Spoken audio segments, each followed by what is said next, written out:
breakfast begin. Mr. D, a drop cat it bite me. My cat for my people. Mr. D, cat it bite me. They say my cat evil. Miss Lady, your cat bite me. The dog, oh my cat. Miss Betty, cat it bite me. Why my cat don't do that? So you feel you alone run this place. Well, you ain't know me. The real war. She feel like he's a normal. They saying my cat evil. Me ain't normal. That cat in trouble.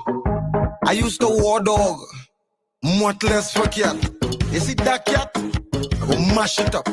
Anyway I see it is real war.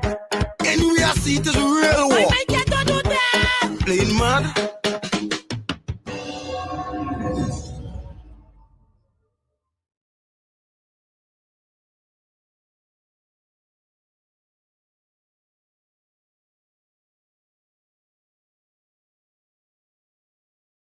So y'all ready for Carnival or what? Of course I'm ready. You ready? Of course we need. You ready? I'm not ready for Carnival this year, dude. I close to the brim with homework and class stuff, and I have a job, dude. I'm just not feeling it. You have to do Carnival. Like it's lit every year. Seriously. But dude, my girl just done me too, so the mood gonna be down the whole time. No, dude, you got to come Carnival. Because, you know, Carnival is more than that. It's a part of your life.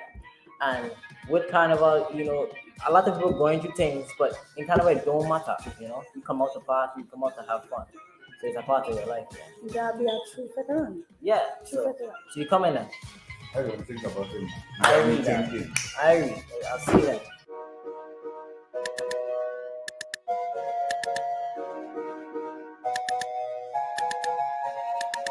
This one for the band them, this one for the road, this one for the people them who carry in the load. It's Kaji, Heaven Junior. Some people going through something, some people going through strife, but we ready to party, cause Carnival is. So jump up, so wind up, we going all night. Some people going through something, some people going through strife, but we ready to party, cause Carnival is. So jump up, so wind up, we going all night. Carnival, Carnival, Carnival is life, baby. Festival, festival, free up yourself and wine, baby. Go on, body your costume, go on, body in parade. Nobody can judge you. It's the time of the year when we celebrating life. Carnival so nice. Free up yourself and wine. Don't be afraid. Keep up the energy. Ain't nobody ashamed. Celebrating life. Carnival so nice. Some people going through something. Some people going through strife. But we ready to party. Cause Carnival is. So jump up, so wind up. We going all night. Some people going through something. Some people going through strife. But we ready to party. Cause Carnival is. So jump up, so wind up. We going all night. Carnival, Carnival, Carnival is life, baby. Festival, festival. Free up yourself and wine, baby. Every day should be Carnival, not only once a year.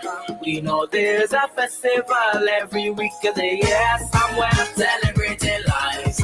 Carnival so nice. Jam like there's no tomorrow. We got one life to live. Music, food, and we culture, so enjoy it while we here. Celebrating life. Carnival so nice. Some people going through something, some people going through strife, but we ready to party, cause Carnival is. So jump up, so wind up, we going all night. Some people going through something, some people going through strife, but we ready to party, cause Carnival is. So jump up, so wind up, we going all night. Carnival, Carnival, Carnival is life, baby. Festival, festival, free up yourself and wine, baby.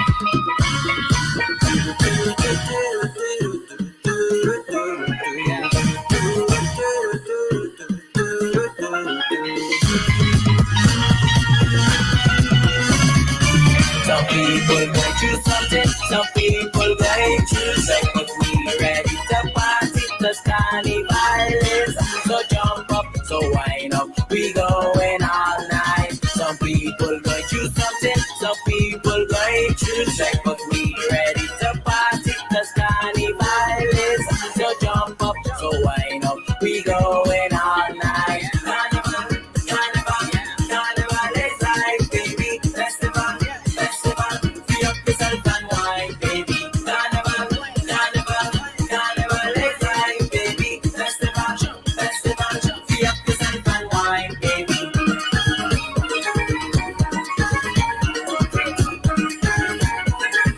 Free up yourself and wine, baby.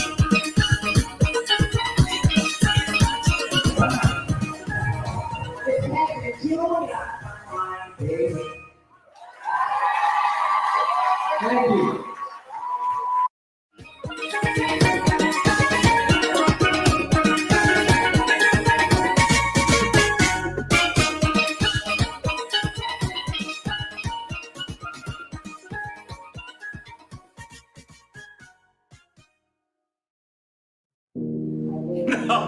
I'm not a European. I'm not an African. I'm not an Indian. I'm not Chinese or Syrian. I'm not Amerindian. I'm not American, North or South. None of these. I am all of these.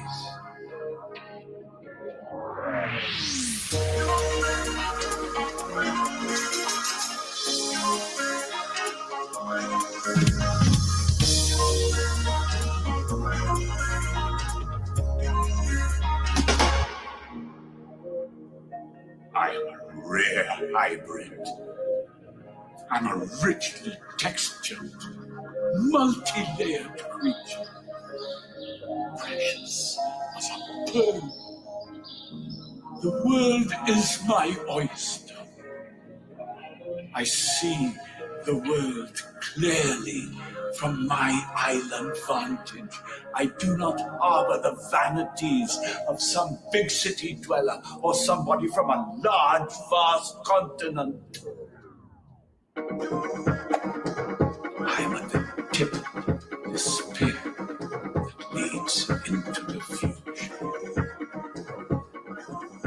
I am a Caribbean. What's Caribbean people reaching your victims? Hands in the sky, we bring the vibes. What's we reaching the victims? They can't deny, we bring the guys, and I'm going to be most fun. They can't party like me. What's your man so goddamn? But for sure, I treat it. They can't party like me. Don't matter time or day, we could start it anyway. They say the Caribbean is a sea. Yes. I'm an island in it. Much blood has spilled in that sea.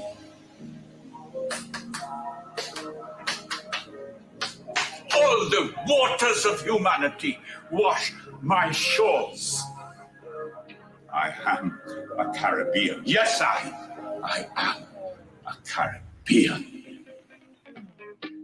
Oh gosh, oh child, feel like you're the sweetest woman, woman, woman, yeah. Oh Lord, mama, togetherness and the love is so strong. Oh Lord, Lord, Lord. And we don't care. This kind of energy, Lord, it's great. Watch how every hand up in the air. Yeah. So we go turn up the place, we go mash up the place. What's Caribbean people reaching your victims? Nice. Hands in the sky, we bring the vibes. What's we reaching the victims? Nice. They can't deny, we bring the guys, and I'm going to be most fun. They can't party like me. What's your man so goddamn? But for sure, I treat it. They can't party like me. Don't matter time or day, we could start it anyway. Once we get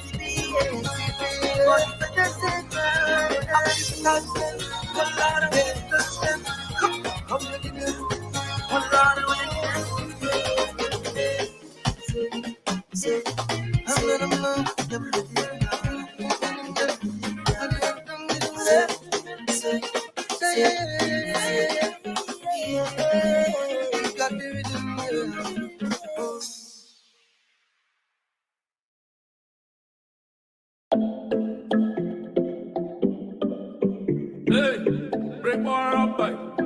Break more up. Come now, boy. Break more up. Break more up. Because I'm drunk inside the party. I see biggest alcoholic in the party. I'm a shaman, shoes inside the party. I tell them, don't vex with me. Hard luck, don't vex with me. I'm drunk, don't vex because I'm drunk in the party. Because I try to put me outside of the party. I tell them that I lost my phone inside the party. Don't vex with me. I tell them, don't vex with me. I'm drunk, don't vex. I'm drunk inside the party, cause I drink out all around. Get high and I stumble down. So, yeah. I wind up on a man, girl, and he starts to cuss me out. Then he puff me in my mouth. Ouch. So I get up and start to run, and the man he run after me. So I took him right by the bathroom. I pretend I go into pee. So I run in front by the stage, and the boxer tell me to stop. And I trip over a wire, and the DJ locks up all on the ground. Because I'm drunk inside the party. I see biggest alcoholic in the party. Now the police looking for me in the party. They kept shot to me. I tell them no arrest me. I'm drunk, no vex, cause I'm drunk in the party. Police put their handcuffs on me in the party. Now I get an escort outside the party. Don't vex with me. I tell them don't vex with me. I'm drunk, don't vex. Now I sneak back in the party, but they spot me from afar. So I hide behind the bar. No, yeah. Now I thief a bottle of punch in the bar and I try to make my out. So I run back in the crowd. Now I'm drinking punching like water, and I've nothing to chase with it. So I tip inside a man cooler, thief a Sprite and I run with it. I look back over my shoulder, now it's a whole he's swinging for me. So I took back outside of the party and start flagging down a maxi. Now I'm drunk in the maxi. I was the biggest alcoholic in the party. I smell it wrong, sorry Tante, who sitting next to me. I'm sorry, don't vex with me. I drunk, don't vex. The driver put me out the maxi because he hear me say I do not have no money. I say I lost my wallet inside of the party. Don't vex with me. The driver for me. I drunk. Oh God, I'm drunk. Alcohol punching. I love the punching, I love my trading, yeah, I just drunk in the body, I just love alcohol. Hey, bring more up, man. Bring more up, come on, man. Bring more up. The following is an independent paid production. The views and opinions expressed are solely the opinions and responsibility of the original source who expressed them. They do not represent the opinions of Synergy Entertainment Television Ltd. Synergy Entertainment Television Ltd. does not warrant or guarantee the accuracy, adequacy, quality, validity, completeness, or suitability of any information for any purpose. In no event shall Synergy Entertainment Television Ltd. be held liable for any inaccuracies, errors, or omissions with respect to the information in the transmission or any part thereof, or for any damage arising therefrom. The entire risk and the accuracy, adequacy, completeness, validity, and quality of any information is within the show's producer. In no event will Synergy Entertainment Television Ltd., its heirs or assigns be liable to any party for any direct, indirect, special, punitive, or consequential damages or any other damages arising in any way out of the production about to be aired. This is the hot seat. Who will be next to sit on the hot seat? If they truly love our country, they will face you on the hot seat. a program that brings the burning topics, the most controversial issues, and people directly to you. No stone will be left unturned, no question will be too risky to ask, and no one will be untouchable. Tune in Monday to Thursday from 4 p.m. and Sundays from 3 p.m. right here on SynergyTV. It's time you face the people on the hot seat, hosted by the defender of the grassroots, the people's ambassador, Harvey R. Boris. I love my country. Daughter, will the native legend say, wheresoever they may wander, end in Trinidad their days, and this lovely fragrant island, with its forest hills sublime, well might be the smiling Eden, pictured in the book divine. IT&T, happy anniversary. Congrats on your golden jubilee. IT&T, happy anniversary.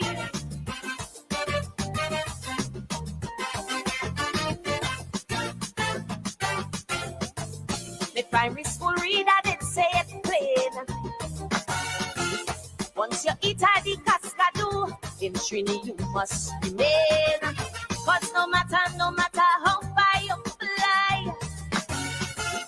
once you taste it, baby, right here you'll return to die. Since 62, summer head to greener pastures. In the big apple, they want to bite. So for 50 years, we could have gone faster. To build a nation, we have to fight and fight. I love my country. I shall put it away before party, just like Harvey Boris.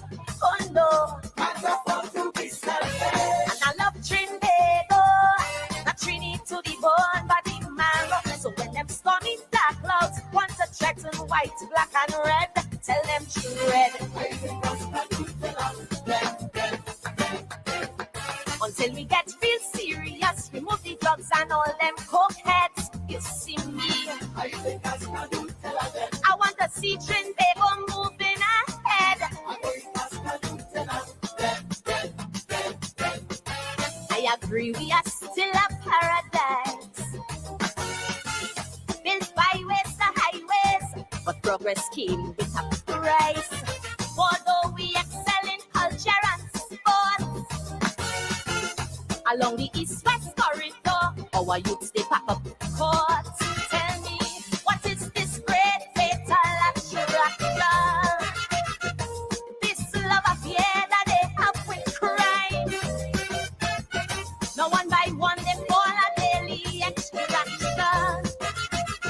We've got to save our youths while they're in their prime. Better sing. This is Dear Lord, thank you for today. Thank you for your continued grace and blessings. Lord, today I ask for clarity that only you can bring. When everything feels noisy, confusing, and overwhelming, your peace is what I seek. Lord, be my center in the midst of the storm. When my mind is consumed with worry and doubt, lead me to your still waters. In Jesus' name I pray. Amen.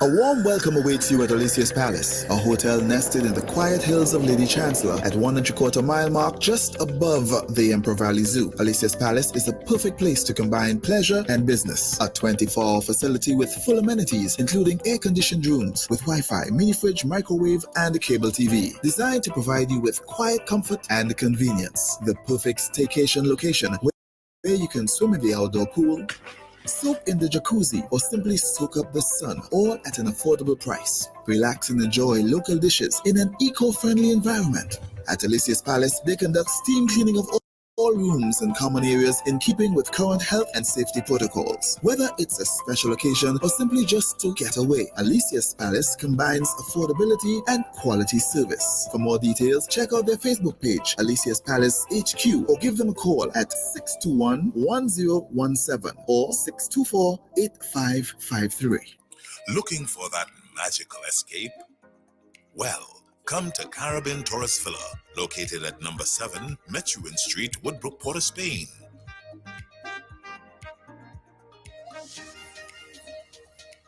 All our rooms are equipped with AC, cable TVs, internet, and access to our lovely pool.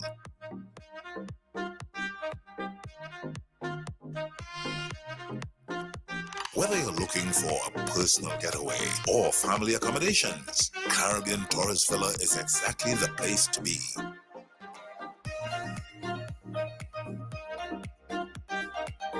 Enjoy the ambience of staycation with well-trained staff, luxurious rooms. So call us now at 623-9164. Caribbean Tourist Villa, where your magical moments begin.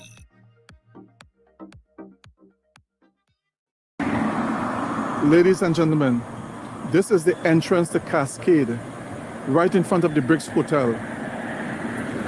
I have started the work, we started the work here. I love my street.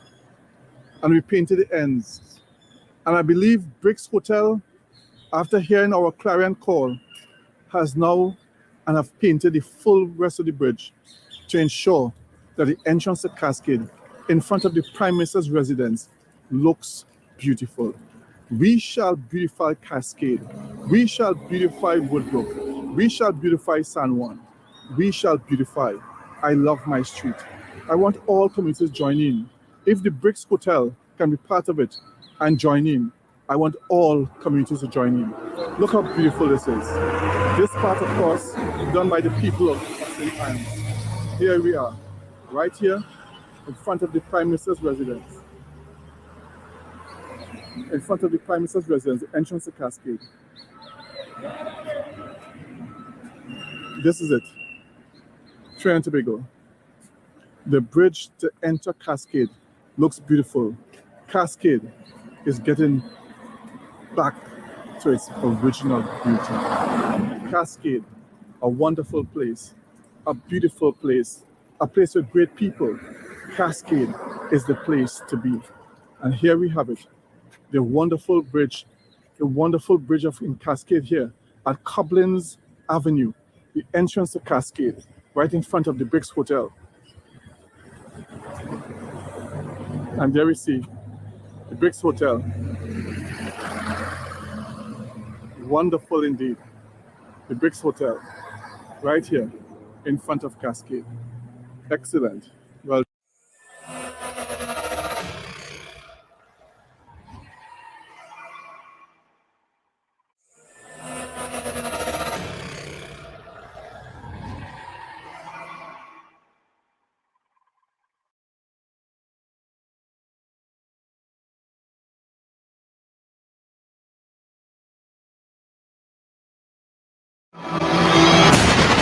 We, the people want hope, opportunities, security, and respect. The people want justice. The people want the truth. I want the truth! You can't handle the truth! Hear the truth with Ombudsman Harvey R. Boris, the voice of truth. Can you handle the truth? I love my country.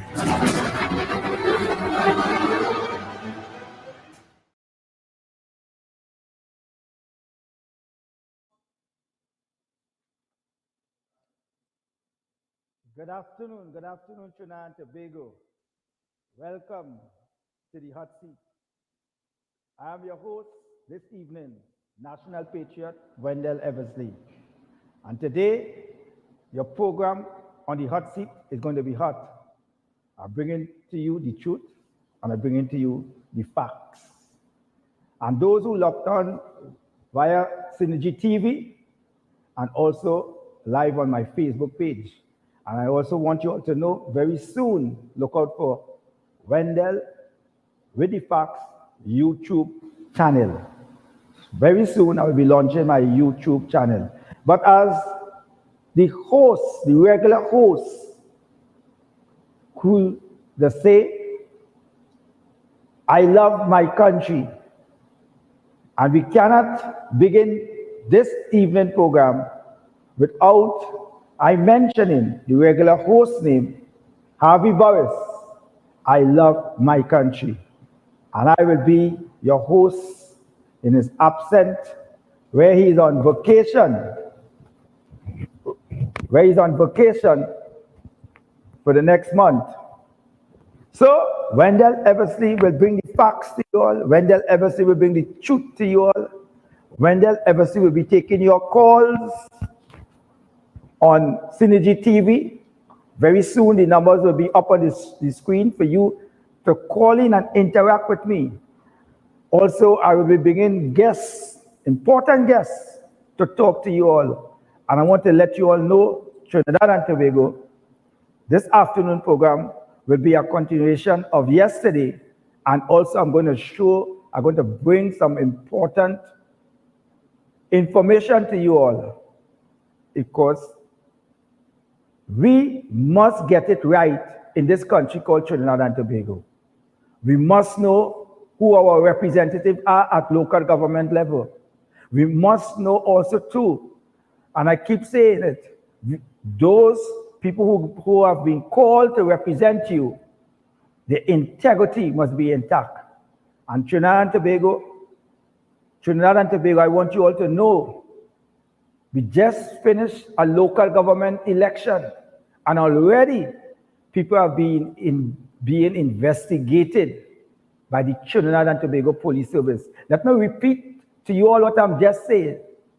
We just finished a local government election, and already people have been being investigated by the Trinidad and Tobago Police Service. Letters were sent to hierarchies of a certain political party, warning them about individuals that they selected to be candidates. Some of them won the seat.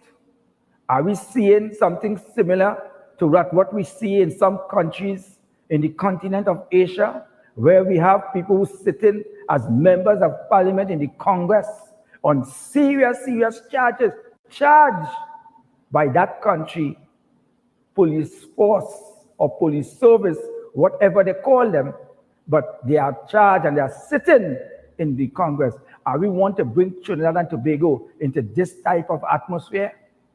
Well, as the host said, I love my country. As national patriot, Wendell Eversley is saying, right? We must love red, white, and black. We must stand for something. And if we do not stand for something, we would fall for anything. And I always talk about good governance in all organizations. In all organizations, we must have good governance. And we must have people with integrity. With integrity. If we don't have people with integrity, then crap will smoke our pipe. I want to show you, I will let the director bring on two important clippings. But I want to show you first a clipping from a former minister who was in the PP government. A former minister, a former member of parliament, was also a former mayor of Shogunas. I want you all to listen to what he said. I posted on my Facebook page this morning. Director, come with the clip one with former minister Soweto Ambacham. Clip one. I want you all to see for yourself what, No, not the one with the picture, the one with the writing alone. I want you all to see what I'm telling you all first. If you all could see it, an open message. This is here. An open message to Ravi Ratiram MP. Please stay out of my way. Do not call my house, nor have your staff do so. It is none of your business who I and my family support. And furthermore, if you are using, as appear to be doing, the office of the MP to canvass for Ms. Bisessa, this is an abuse of your office, and Ms. Bisessa should be advised. advise you, and you all see it, so it Rambachan, former minister in the PP government. I don't know if he's still a member of the UNC, because yes, I do not know. I cannot vouch for it. But also, he was a former mayor of Shogunas. And you see, you all have known recently, I have been warning you all about certain MPs sitting in the lower house. I warn you all also about certain members of parliament name calling in all sorts of things. You all have seen what the American embassy put out, but government officials, right, involved in human trafficking. You all heard what the Prime Minister said, is no, the persons, and he said that in Parliament, the persons who the American ambassador is talking about, the newly appointed American ambassador, Candace Bond, is not talking about MPs in his government or his party, the PNM party. He said, he pointed at the opposition leader and he said, let's check her members of parliament. And then you all have seen where former minister, Devon Maraj, went to the TTPS, gave a statement, sworn her affidavit that he warned her about a certain member of parliament. And everybody hear the name that he warned her about, and people heard the names that he warned her about. Also, another senior minister in the PP government, former minister Vasan Bharat, and he warned her also. I did an interview, a live interview with Devon Maraj, all the way from Canada where he is right now. And he left Canada and came to Trinidad to give a statement about a certain member who was warned, and he said he had the cause to conduct an investigation. And who he conduct the investigation on? On Ravi Ratiram, right? And he said instead of the political leader and a former member of parliament, not former government minister, who is now a member of parliament and a deputy political leader, knew about the investigation about Ravi Ratiram. And the same minister said who was in charge of transport, when it was brought to his attention, Ravi Ratiram was the person responsible for property management in PTSC, Public Transport Service Corporation of Trinidad and Tobago. And he said instead of they dealt with the report, instead they promote him from being a deputy, from being a property manager at PTSC to a member of parliament. So you see, when I keep talking out about these things, I interview also to Vasan Bharat concerning the same individual. I interview also to Ramona Ramdial, who also talked, and she said she said she told her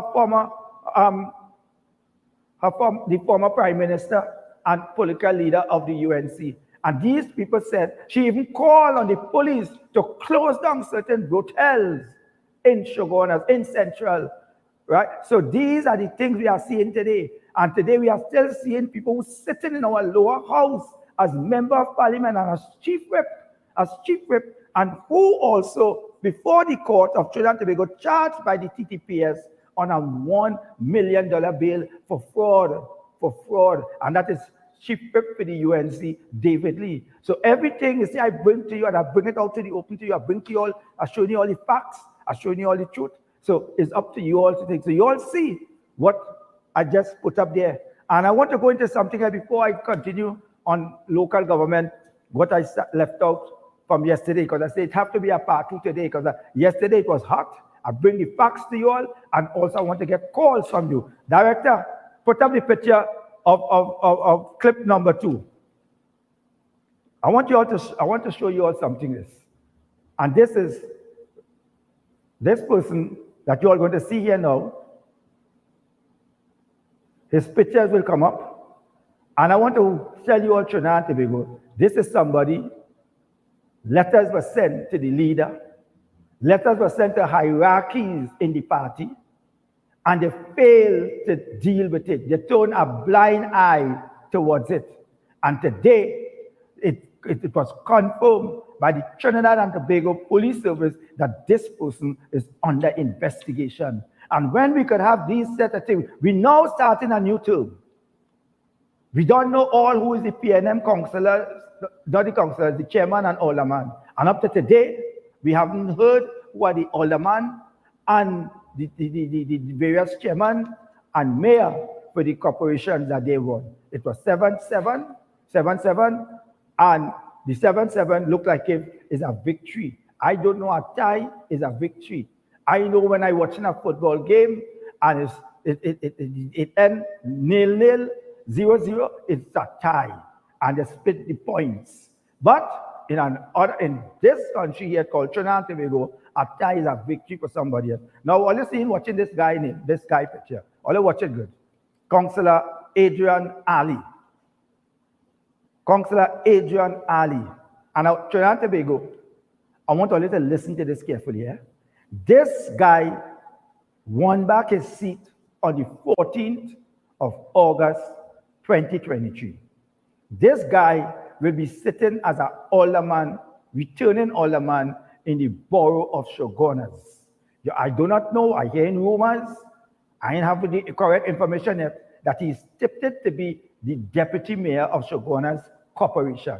Only listen to what I'm telling all you. He's tipped to be the deputy mayor of Shogunas Borough Corporation. When I get this information, and if this information is true, I will be calling on him to resign. You know what I'm telling you? I will call on him to resign, because we can't have people. It shows clearly that people don't care anymore about people who have questionable characters, people who have marks, big question marks hanging over their head, and they decided to put them to sit as members of parliament, senators.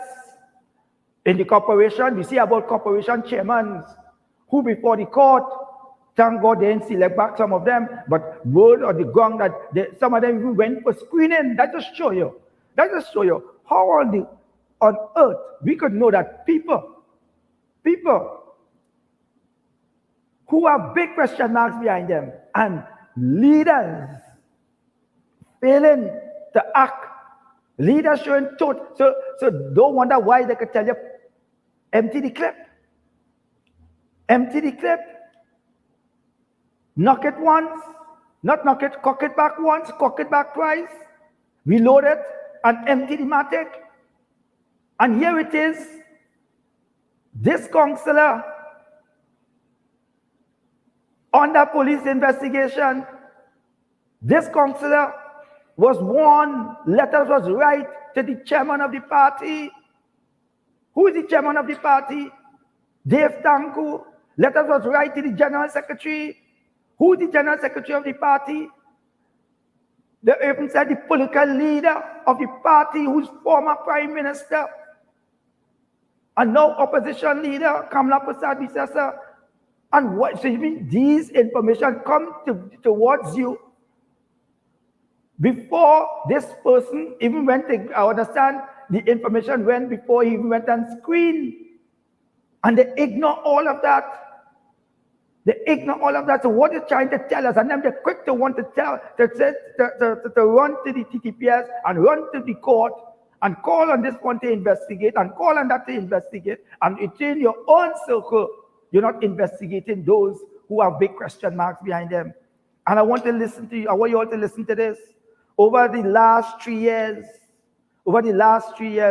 4 police reports have been filed against newly elected United National Congress Councillor Adrian Ali. The allegations are threats against the life of a woman and her male companion, as well as harassment and common assault in which he allegedly drew his licensed weapon at the woman at her workplace in central Trinidad. Ali was re-elected councillor for the district of Monroe Road, County Savannah in last Monday local government election. Director, put back Ali picture. I want Trinidad and Tobago to see Ali. I want Trinidad and Tobago to see Ali while I'm reading out to you all what took place and where the TTPS have been investigated over the alleged victim. Told the Express they had written to top members last year about the incident and even sought the service of an attorney, but that no one, including the police, answered their appeals for assistance. In December of last year, a whistleblower submitted an email to several UNC members detailing these allegations, as well as another one in August this year to UNC political leader Kamla Prasad and Dr. Rudal Munilal. Before last Monday election, the councillor was contacted by the Express several times by phone, and several questions were sent to him via WhatsApp. Voicemail messages were left for him to contact the Express or respond to questions via WhatsApp regarding the allegation made by the man and the woman, but he did not respond. Efforts were again made to contact him several times after the election, but no response. Transparency and Fairness, the police report spanned from September 2020 to April 2023, which one of the alleged victims report that my friend had been calling the police station in June this year, trying to contact the officers, as Ali had been calling my friend workplace, but no one has contacted to us to date, and my friend is very scared. However, a senior police officer in Central Division who was contacted by the Express before the election about the situation assured that the matter will be truly probed to determine why the police has slipped in their investigation into the police report made against Ali. I will look into the matter, and it will be action with urgency, he said. The senior officer, who also spoke with one of the alleged victims earlier this month, told the Express that they will truly investigate this matter involving all parties going forward to ensure that transparency and fairness take. One of the victims who the Express reached out to and who spoke to on condition stated that they had attempted to handle the problem through legal channel with their attorney by filing a civil action against the councillor through his lawyers, but fell through subsequently, and things began to escalate once more. So you all see, I don't want to go into the whole story, but you all see the main thing about Ali. Emails were sent to Dave Tangu. Emails were sent to Kamla Prasad Bisesa. Email was sent to Dr. Rudal Munilal. Email was also sent to the General Secretary of the party. And all of them turned a blind eye on it. All of them.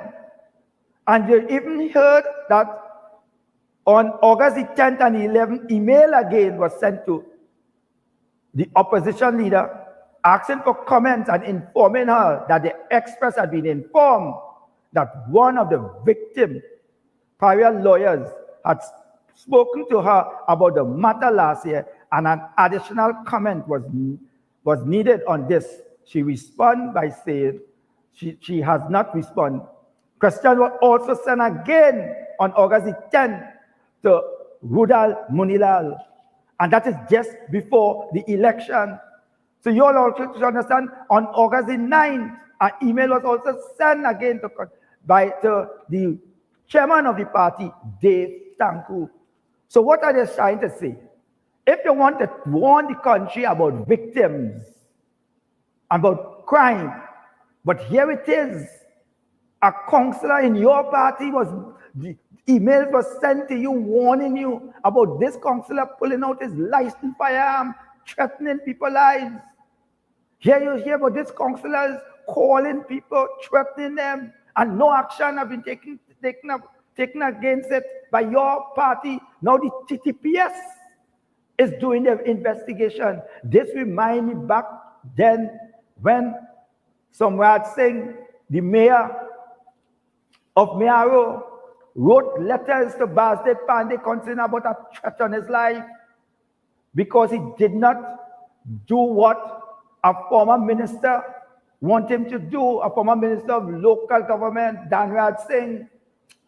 Subsequently, when this person got killed, Danraj Singh was charged for his murder. So what are we seeing today in this country called Trinidad and Tobago? We cannot allow, people must be honest with themselves and stand up for what is right. And what is right, when complaints like these come about, we must take action on it immediately. While the police doing their investigation and continuing their investigation, these people probably still afraid of the individual, but I will say no more on that.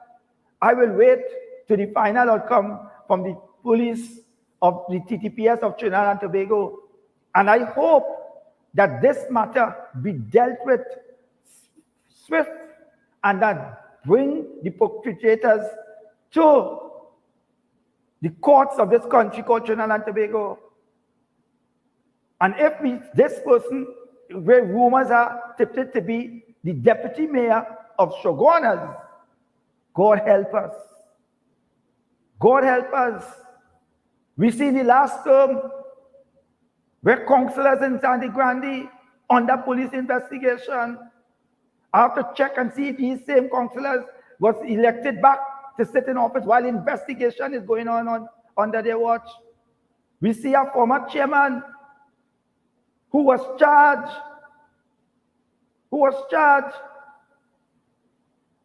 and the leader of the party did nothing about it. She didn't ask him to step down. She didn't ask him to remove from it, just as how David Lee is charged and before the court of Trinidad and Tobago on $1 million bail for fraud, just as how again others in their parties are before the court of this country called Trinidad and Tobago for millions of taxpayers' dollars. We have to make sure that we get honest people with integrity to serve in our parliament. What are we trying to set? What examples are we sending to young children in this country? What example are we sending to the Form 5, the lower 6 and the upper 6? What example are we sending to people who waiting on the results to enter university for their first term in September? What example we are setting for those who are going up from college, secondary school, to go into lower 6 and upper 6, because those same people who will be 17 and 18 years will be called upon to vote in the next general election. What examples we send in for them? And then we quick want to talk about, and when we have problems in our own party, you're not trying to fix it. And then we have people turning a blind eye. A blind eye. Lawyers turning a blind eye in the party.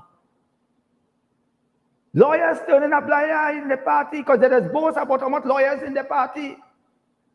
There is boast about how much, besides lawyers, doctors and all sorts of things in the party. So you want to tell me you all will watch around and you will ask the person to step aside, clear your name. Because you're quick to tell one to go America and clear your name. Now you say I'm a lawyer, you understand that they're proven guilty. So a person could run amok, chop up people. They charge him for manslaughter, and you have him sitting in the parliament cell because you understand that they're proven guilty. Is this what we want in this country called Trinidad and Tobago? Is this what we want? When it is, why can't we bring back integrity in public life? What we are seeing today now is that integrity in public life has thrown in the dustbin, and we now, like beggars, taking dishonesty and the rubbish out of the dustbin and putting it into the Parliament of Trinidad and Tobago, putting it in the upper and the lower house, putting it also into the region, putting it also into the cities, putting it also into the borough. Is this what we want for Trinidad and Tobago? Is this what we want? Is it what we want? We quick to talk about outside country and who before the court, but you know outside countries, people who before the court cannot sit in the Parliament. It's only countries that don't have no sort of respect for the integrity and respect of law in their country. And you're quick to talk about law. You're quick to talk about protecting this one and protecting that one. But there it is, your very own. Adrian Ali, if he had a man and a young man with integrity, he would say, let me clear my name. Let me clear my name. Let me say this here is not true. So what we seeing? He said, if my leaders have confidence with this, who is me? Who is me? Is this what we want Trinidad and Tobago? We have to change the way how we do things, the way how we conduct things in this country. We have to change it. And the only way we could change it is you and I have to make the change. And you and I have to make the change for the red, white, and black. You and I have to make sure that when a wrong will always be a wrong, and make sure that the wrong must clear up before that wrong could enter in any part of our society to be right. And is this what we need right now in this country called Trinidad and Tobago? So for the next month, I have a lot to say because I love my country. I care about red, white, and black. I care about integrity in public life. I care about good governance in all organizations. Don't even a cricket team. I care about all good organization. And if we have good organization in all organizations, and we be the role models. But what are we seeing?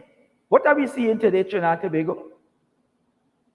Are we seeing now that we are accepting all sorts of things in this country and calling it good governance?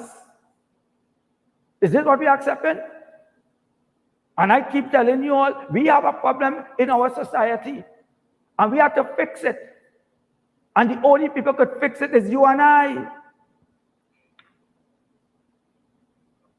It's you and I. I can't see how men and women, big men and big women, could see this wrongdoing in your party and you silence about it. I can't see how big professional men and big professional women could see that these wrongs going on in your party and you accept it. I can see how big men and big women who have children going to school, who have children who they correct at home, and you all seeing these things going on in your party and you are accepting it and you embracing it and you silent on it. So what about if your children come and say, Daddy, you're trying to correct us? And look what's going on in your party. Look what's going on in the party that you support. And you correcting us. So what you're trying to say? Are you trying to be a hypocrite amongst your children? Because what it is you're afraid to call out a wrong? What it is you're afraid to say, hey, it's time for you to step aside and get your name. Let me show all of the hypocrisy. Director, put back up that picture. I want to show all of the hypocrisy. Put back up the picture, Director. Trinidad and Tobago, I just want to show you all the hypocrisy. Now, you're all watching Adrian Ali here, right? They say he pulled his license firearm. He under investigation by the TTPS. He's the returning councillor for Monroe Road, County, Savannah. I want to tell all of this. It had a candidate just before the election from the UNC. I will walk with the picture with you all. It was all on the national television and Newsday, Express, and Guardian. I will walk with the picture. This candidate was from Mokoya, Tunapuna. But he is from Mokoya, but the seat that he was given to run for the UNC was Tunapuna, Olzaville. Olzaville, Tunapuna. Now this person, the police hold him with an illegal firearm. An illegal firearm. The PRO of the UNC immediately sent out a press release distancing themselves from that candidate. But Kamala Prasad Visesa, who is the opposition leader and political leader of the United National Congress, said to the Trinidad and Tobago at large that Jack Warner is innocent until proven guilty, and Jack Warner, she is a well-qualified lawyer and a senior lawyer in this country. Yes, we know that she gave herself still senior counsel. She said that. But Kurt Mayhew, who is on the executive of the UNC, distanced himself from that person who would give the nod to fought for the United National Congress in Tunapuna Piaco Regional Corporation for Tunapuna, Olsenville. They remove him. And they say, you it belongs to our party. Kurt Mayhew also told a lie by saying that the party never selected him. And he's not a member of the party. And they also went further. But I have proof. And I will show you all the proof on Tuesday coming. Because I always say this come with facts. When they're with the facts, and I say the truth hurts. Who vex? I don't care. As I say, PNM is the problem, UNC is not the solution. I want good governance in this country called Trinidad and Tobago. I'm not a member of the PNM, I'm not a member of the UNC. I for Trinidad and Tobago. And I will continue fighting for Trinidad and Tobago. And I'm saying to you all again, in the general election, my name will be there. My name will be there. I will be a candidate. And from all walks in Trinidad, I walk up and down, people saying, Wendell, we need people like you in our parliament. And I know God is guiding me into the right direction. And when God guides you into the right direction, nobody could stop it. None. None. But I want to tell you also, but they distance themselves from this young man.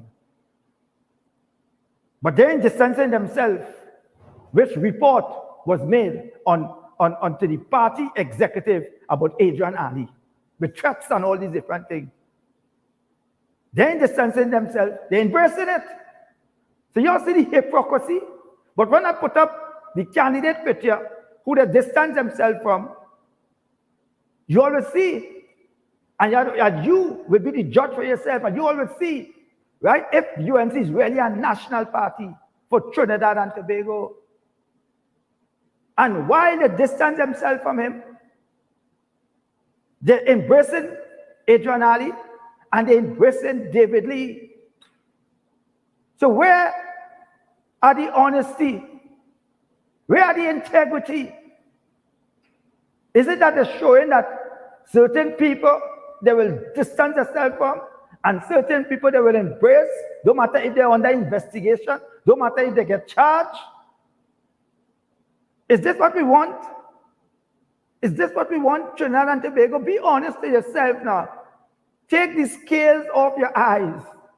And for once and for all, fight for a better Trinidad and Tobago now. Fight for a better Trinidad and Tobago. No wonder why we can't get good counselors offering themselves to come and serve. No wonder why it's friends and people who are questionable characters. People are being called and you all don't wonder why we are the lowest polls at local government, because people are saying we are fed up. And if people are saying we are fed up, and if people promising, going and preach this thing and preach that thing, and then when they preach this thing and they preach that thing, and you're seeing all sorts of commerce and bacchanal within your own organization, how do you expect people to take you all serious? How do you expect people to take you all serious? This is a country we need 1.5 million people, and this is what we are seeing today. This is what we are seeing today. People lost, people tie, and saying they win. If you can lie like that, much more when you go in government, you tell bigger lies. People lose with votes from, without the figures, from 200 and something thousand votes. In 2019, you get 173,000. You get less vote this year, which means some of your own people ain't going and vote for you because they're fed up. You get, and your boss and say, we win, we make grounds. Grounds where? And even if you check up the votes with the alliance that you went with, you still get over 14,000 votes less. So which means it didn't work also. And while the other hand, the other party, they had 160 something, them dropped to 30 to 130. They also lost grounds. But one boasted that they win. One boasting that they win, one boasting saying, I get the popular votes. But in Trinidad and Tobago, we don't have proportional representation. When it was time for you to do it and you had 29 seats in parliament, what you wanted to do? You set up a big constitutional reform committee, pay millions of dollars. When the committee bring the report, you self, who set up this constitutional committee to do constitutional report in this country called Trinidad and Tobago, when they bring the report, because you are sitting all over Trinidad and Tobago. And when they bring the report, and you're going to carry the report in parliament, when the commissioners see it, they say, this is not our recommendation. Who went and changed it behind closed doors? Who went and changed it behind closed doors? This was the question was posed to former Attorney General Anand Ramlogan. This was the question posed to the Prime Minister of Trinidad, former Prime Minister of Trinidad and Tobago, Kamala Persad. This was the question posed to former Minister of Legal Affairs, who was in charge of that, Prakash Ramada, who was that time was my political leader for the COP. And when Dr. Mole Hodge and Justice Venter talk out against it, Justice Venter had to resign. Mole Hodge resigned. They went on a rampage and criticizing them. And they still bring the report. What was not prepared by the commission, the commission committee for constitutional report, and they bring a runoff bill instead. And thank God that two persons made the difference and voted against the bill. Because those two persons stood up for integrity and stood up for honesty, while the rest of them supported. Even my own political leader back then. And if it wasn't for Carolyn C. Prasad Bechan and Winston Tukaran, all third parties would have been dead in Trinidad and Tobago. There would have been no more. You know, people like to say, when we will show you in the political cemetery. Right? So no more are you. We know that from a famous political leader also too. I will show you any, you go against now, show you in political cemetery, which means you can never represent me again. This is the end of you in politics. You will be no more in Trinidad where politics is concerned.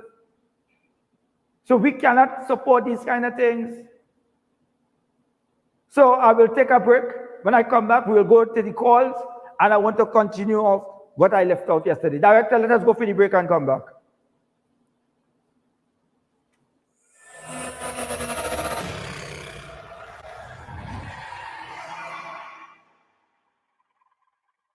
A warm welcome awaits you at Alicia's Palace, a hotel nested in the quiet hills of Lady Chancellor at 1.75 mile mark just above the Emperor Valley Zoo. Alicia's Palace is the perfect place to combine pleasure and business. A 24-hour facility with full amenities, including air-conditioned rooms with Wi-Fi, mini-fridge, microwave, and cable TV. Designed to provide you with quiet comfort and convenience. The perfect staycation location where you can swim in the outdoor pool, soak in the jacuzzi, or simply soak up the sun, all at an affordable price. Relax and enjoy local dishes in an eco-friendly environment.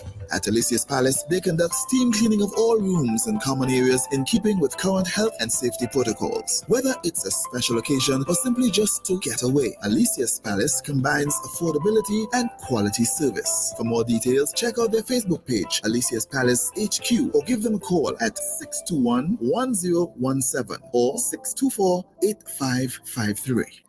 Looking for that magical escape?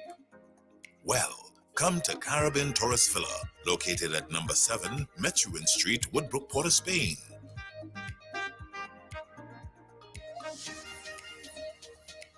All our rooms are equipped with AC, cable TVs, internet, and access to our lovely pool.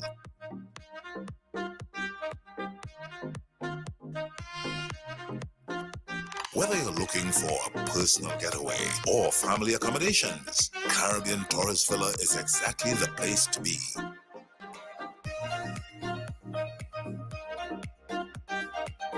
Enjoy the ambience of staycation with well-trained staff, luxurious rooms. So call us now at 623-9164.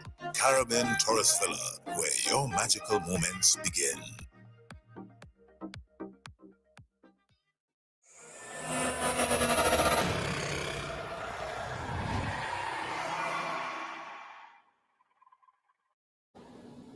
Yeah, welcome back on the hot seat. I am your host for the next month, Wendell Eversley. And as I see, we have a lot of people who join on SynergyTV and who also join on Facebook and all the way in Boston. Let me say good afternoon to all those in Boston who locked on and listening, Mr. Belfon and others. And we have people also who in New York, as I looked on Facebook. Yes, good afternoon to all of you. And Philadelphia also in the house. Good afternoon, Philadelphia. So I want to go straight to the calls. The numbers to call are 235-5325. These are the numbers to call. So callers, if you want to call in and interact, and let me hear what Trinidad and Tobago and those who on the Caribbean and the international committee who locked on listening would like to hear what you all have to say. But I want to go back into the results of the election of the 24. Already we have calls. Hello, good afternoon. Good evening. Good afternoon. Hello? Hello, good afternoon. Hello. Hello, good afternoon. Good afternoon. Yeah, good afternoon. Yeah, I hope that you get my hearing. But to start with, it looked like you obsessed with UNC and Kamla. Hello, caller. That is your contribution. Next caller. No. Director, next caller. I come here for serious business. I about country. And you have to call out the wrongdoing. Hello, good afternoon. Oh, good afternoon. Eversley. Good afternoon. Good afternoon. What? Good afternoon. Yes, hello. Good afternoon. Eversley, why you so biased? When the Prime Minister take back the list from the President, I hear you say nothing. You don't make no comments. Caller, if you don't make no comments about that. Caller, if you know how to follow me, then you live in the next country. I just say PNL. No, I live in. I just listen to you and Harvey Boris and you. I don't call here to waste time on this afternoon with people because if you was following me, they'll hear me talk about the list. Yeah, next caller. Hello, good afternoon. Hello. Hello, good afternoon, Mr. Emers. Good afternoon. And again, you see, the two callers called just now and they're going on the same direction. I'm looking to go. Yeah. Why you always say by? I mean, I watch you a lot, Mr. Eversley, and I hope you ain't cut me off.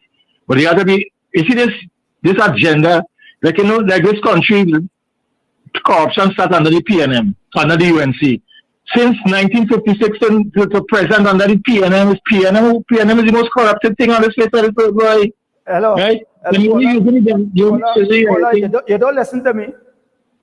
I listen to you, but you didn't listen to when I call out on Faris Alwari.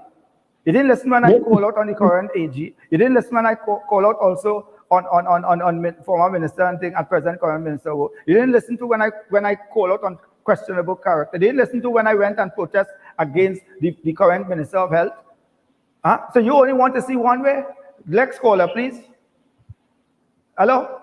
That's why I tell you, people, instead of being for Trinidad and Tobago, again, they call to defend their party. Hello, good afternoon. Good afternoon. Hello? Yeah, good afternoon. What is the election result based on?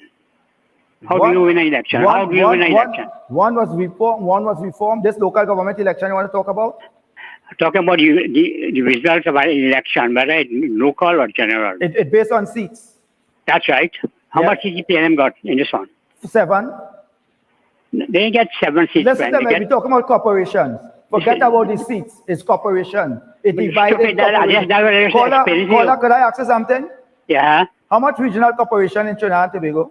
14. Okay then. Since they want to talk about seats, how much seats the UNC get in 2019? 67. And how much seats PNM get in 2019? 72. 72? Okay then. How much seats is 74? They get 74 and UNC gets 65. And what was the results? Tie. Right. And how much seats they get this year? They got 71 and PNM got 70. 70. Right. Okay then. And what was the total votes that both parties We get. deal with seats, friend. If you have any common sense, Caller, which what I is think the you're total lacking. votes? You see, you don't want to answer. What is the total votes both party get? Well, you can't be talking about vote. There's no proportional representation. You What see, talking how about? you're trying to, but It are not trying. You are biased parliament. There is something. I would advise you something. Say very positive, because anytime you go for election, you will lose anything. Because you're not educated enough to understand listen, he don't want to politics. listen to the fact. You see, I tell you, It's not no facts. You can't bring facts to me, friend. I can teach you facts. Director, let me take a next call. I Use the listen word. this afternoon, right? Because I'm showing him the figures. He can't answer.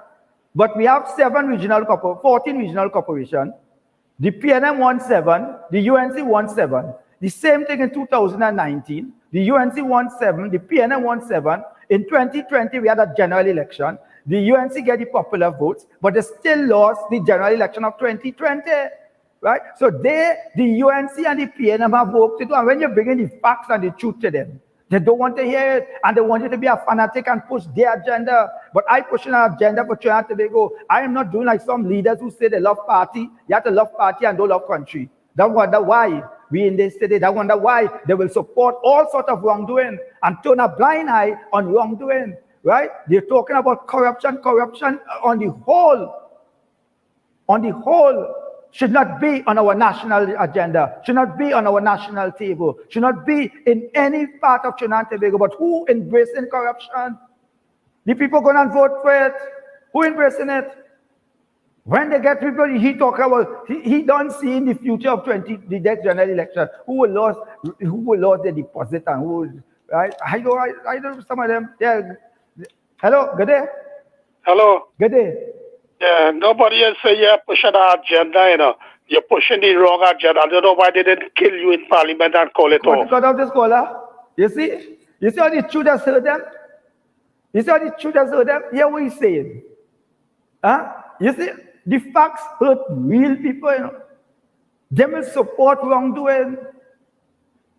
But it's a good thing. It's a good thing. We have a switchboard here. And numbers with the city numbers, right? With the city numbers. So this caller called on national television to threaten me, right? And saying this. So it's a good thing so after that number will send to the TTPS so that to do some investigation on this same caller. Hello, good afternoon. Yeah, afternoon. You can hear me? Hello, good afternoon. Can you hear me there? Hello? Hello? Can you hear me? Yeah, hearing you. Okay, I listen in your program and it seems like you're one-sided. Caller, how am I one-sided when I draw to the attention of somebody being under investigated right now and is being elected back as a councillor by the TTPS? Why you didn't call the Express who released this story to say they're one-sided too? Why you didn't call the Why you didn't call the Express? Is this not national news? So Mark Vassan, who is the investigative journalist who bring out this story, he's biased too. Why all you can't see a wrong is a wrong, and why nobody can show? Let's get caller. Director, you're not going to see. Director, let me go to our next caller. Because this afternoon, people just want to be biased this evening because you shouldn't talk about a wrong that's taking place in their party. All right? Come and talk for Trinidad and Tobago. These are the things that we must talk out against. And I will keep talking against it.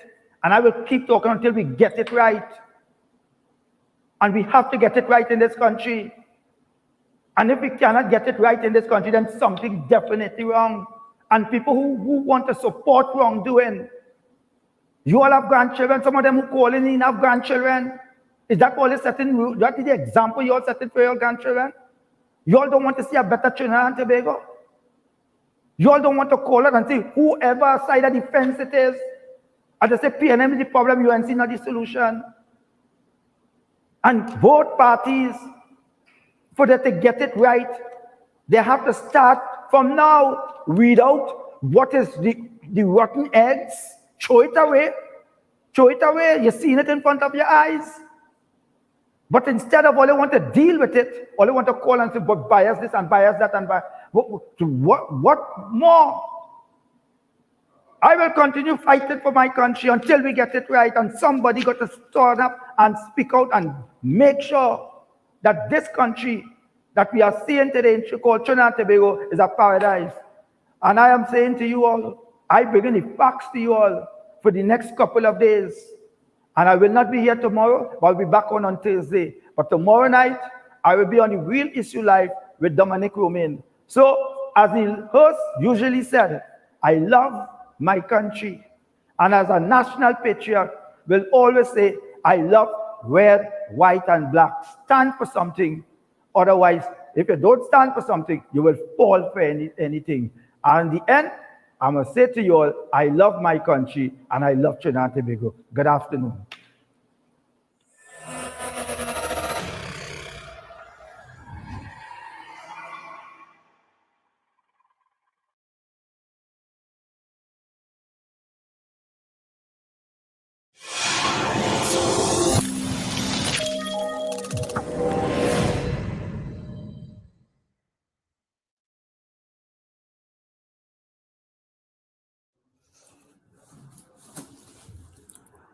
Family!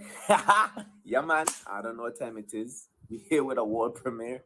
Brand new music dropping today on the live. And I brought some friends with me. This one called Chocolate by Adam O and Victorious. Let's see what the ladies say. How did yourself? How you gonna make these women so immaculate? You went a little overboard, just a little overboard. But see, the attitude is what we love in them. I find them stronger down in the Caribbean, cause they don't take shit from no one. Her sugar turn up like high grade. It's tight enough, vibes enough. Say, mama, can I be your papa? Coffee to my creamer, yeah, yeah. I come from London, I need some chocolate. Do it glistening, I need some chocolate. My sugar, sugar, sugar, give me chocolate. I need your melanin. Honey, honey, babe, craving all of this. No nicey, nicey, girl, I intend to make a mess. Caressing by the sun, naturally done. I could be in your essence for days. Oh la la la, oh la la la. Give me the feel, give me the fun. All I want to see is you in my hands and a cocoa. Moist and warm, say mama, can I be your papa? Coffee to my creamer, yeah, yeah. I come from London, I need some chocolate. Do it glistening, I need some chocolate. My sugar, sugar, sugar, give me chocolate. I need your melanin, I need your chocolate. Well, they say black are the berry, the sweet are the juju. They say black are the berry, the sweet are the juju. They say black are the berry, the sweet are the juju. Sugar, sugar, sugar, give me chocolate. Sure. You are essential, loving you mental. I need you more than you know.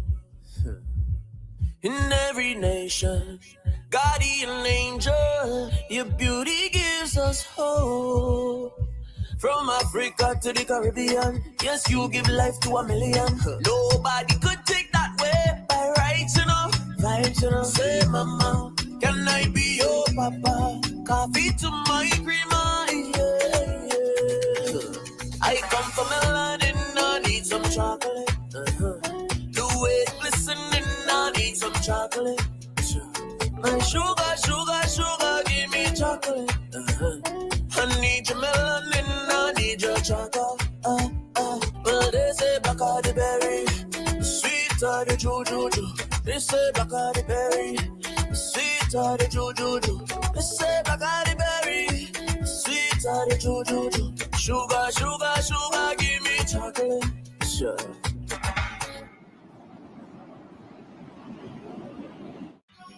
Slow down, down, down. I want you to take time now. Wine and go down, yes. Slow down, down, down. I want you to take time now. I want you wine and go down. Yeah. done to deserve you. No, I'm gone all the time, but you still hold me down.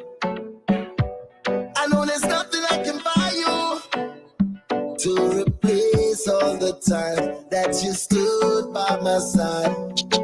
And girl, you know the program. You and me been riding for so long. You'll never give my love to no one. Nobody, girl, nobody, girl. And girl, you have the title. I will never give you a rival. Your loving it so pure, it's so vital. Nobody, girl, nobody, girl. Forever I'ma hold you down. You only want to wear the crown, 'cause you're royal. I'll never ever let you down. So you ain't gotta worry now, 'cause I'm loyal to you, to you, to you, girl, forever. To you, to you, to you, girl, forever. And even when it breaks, you know that I'll never run away. You know that I'll jump in for the train. For you, for you. And if they try to lock me in the bed, I know you will take the blame. That's why everything in our name. For you, for you. And girl, you know the program. You and me been riding for so long. You'll never give my love to no one. Nobody, girl, nobody, girl. And girl, you have the title. I will never give you a rival. Your loving it so pure, it's so vital. Your body, girl, your body, girl. Forever I'ma hold you down. The only one to wear the crown, 'cause you're royal. I'll never ever let you down. So you ain't gotta worry now, 'cause I'm loyal to you, to you, to you, girl, forever. To you, to you, to you, girl, forever. And even when it breaks, you know that I'll never run away. You know that I'll jump in for the train. For you, for you. And if they try to lock me in the bed, I know you will take the blame. That's why everything in our name. For you, for you. And girl, you know the program. You and me been riding for so long. You'll never give my love to no one. Nobody, girl, nobody, girl. And girl, you have the title. I will never give you a rival. Your loving it so pure, it's so vital. Your body, girl, your body, girl.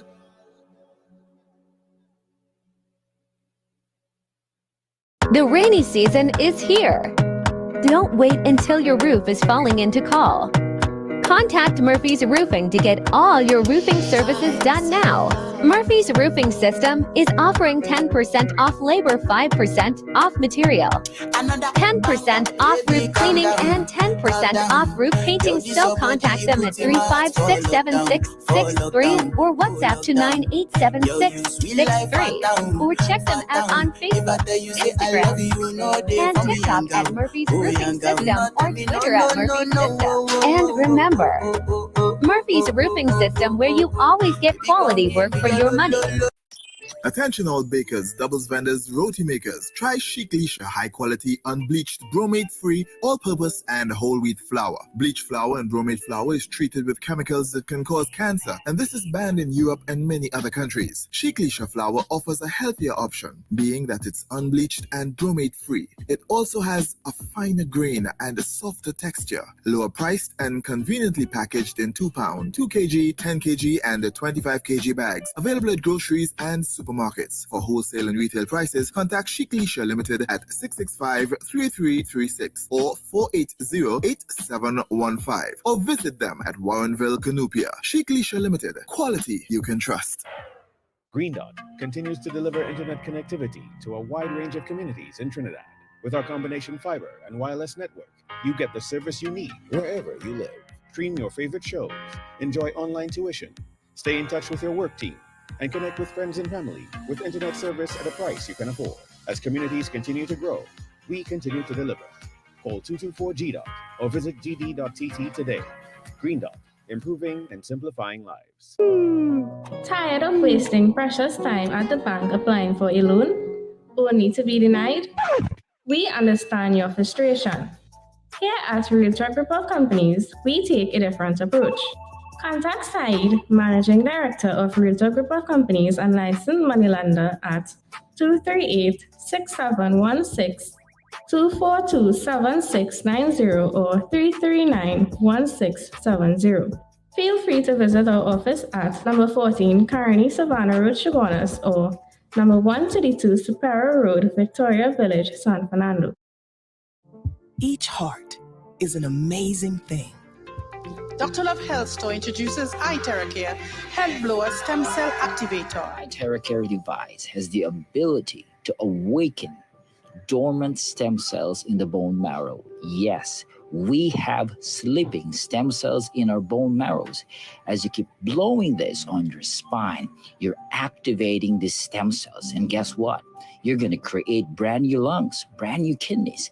Eventually, as you keep using this over time, you will have brand new organs, glands, and tissues in your bodies. In a span of less than 1 year, we have grown ourselves to over 30 countries around the world. You know, some Alzheimer's, Parkinson's, autism, ADD, ADHD, and it's selling like 13,000 units per month.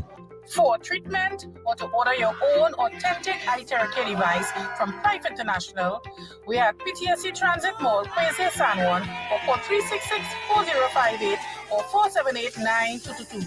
To see videos of fake iTerracare devices, visit drloverseed.com. Join Open Minds Education, where education is so much more. It's about friends, family and relationships, and a lifetime of learning, where they work hard and play hard. Open Minds is 100% online and private for students from preschool to Form 5. They offer CSEC subjects and a world of non-academic life skill experiences. At Open Minds, students are heard, parents are involved, and teachers are passionate. Register today at www.openminds.education. Call or WhatsApp 388-6635 or 377-6635. Open Minds, because education is so much more. Are you stressed and worried by problems? Then meet Priest Santosh G. Priest is specialized in palm, face, photo, and date of birth reading, and gives solutions to problems in marriage, relationships, love, business, job, health, and removes all negativity and bad luck permanently, and gives good luck, and also gives lifelong protection. Home consultation is done. Call Priest Santosh on 756-8401. That's 756-8401. Why we love U-Juice. You know what I love most about U-Juice is not only that it tastes amazing, but it has a lot of health benefits. I could be feeling as tired as a man lying down in the street after a carnival fete. But you see, once I grab a U-Juice, the energy takes it up there immediately. And that's what I love most about U-Juice, is all the health benefits with a great taste. You can't go wrong. And when we drink, we got a natural boost.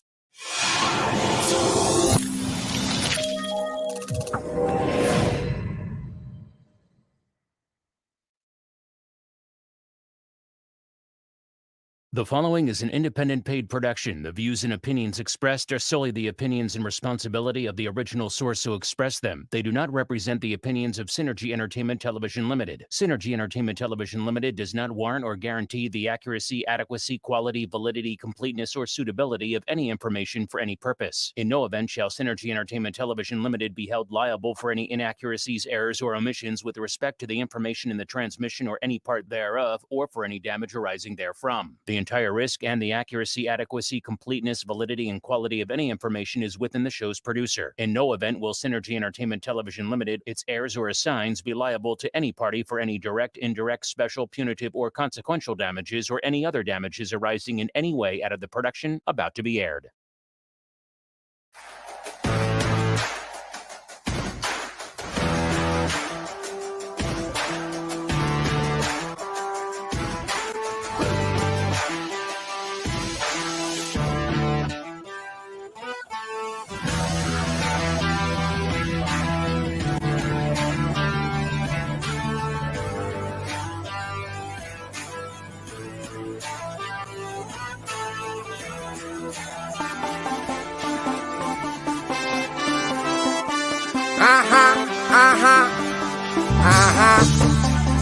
See me,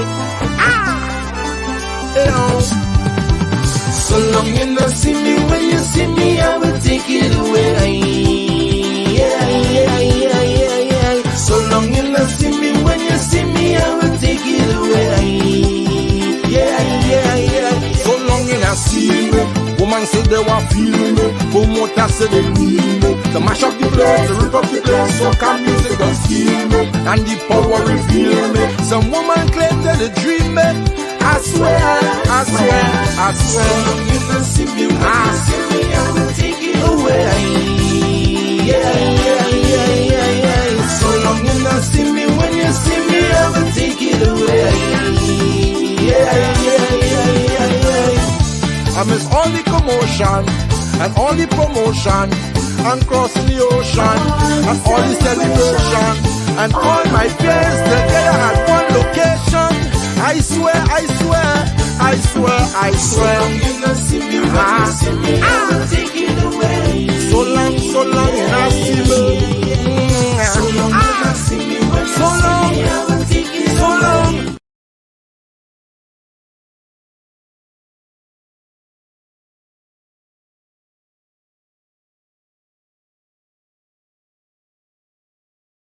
Congratulations on your joining this new party. Tell us about why you decided to join the party. Well, we know you've had issues with the PNM for a while, so you resigned from the PNM last week and joined Hope, the party led in an interim manner by Timothy Hammersmith. How come now? How come Hope? Well, I don't know about, you said I have issues with the party. I would rephrase it. I have issues because, you know, it looks as though I'm trying to fight the party, which is not the case. My concern comes from a national perspective, and my concern is that the government, which is we're being governed by the PNM party, which I was a member until recently, has consistently abused the example of the battered wife syndrome. The spouse you could use, or coercive control. Either way, I feel that we have gone through so many back to back,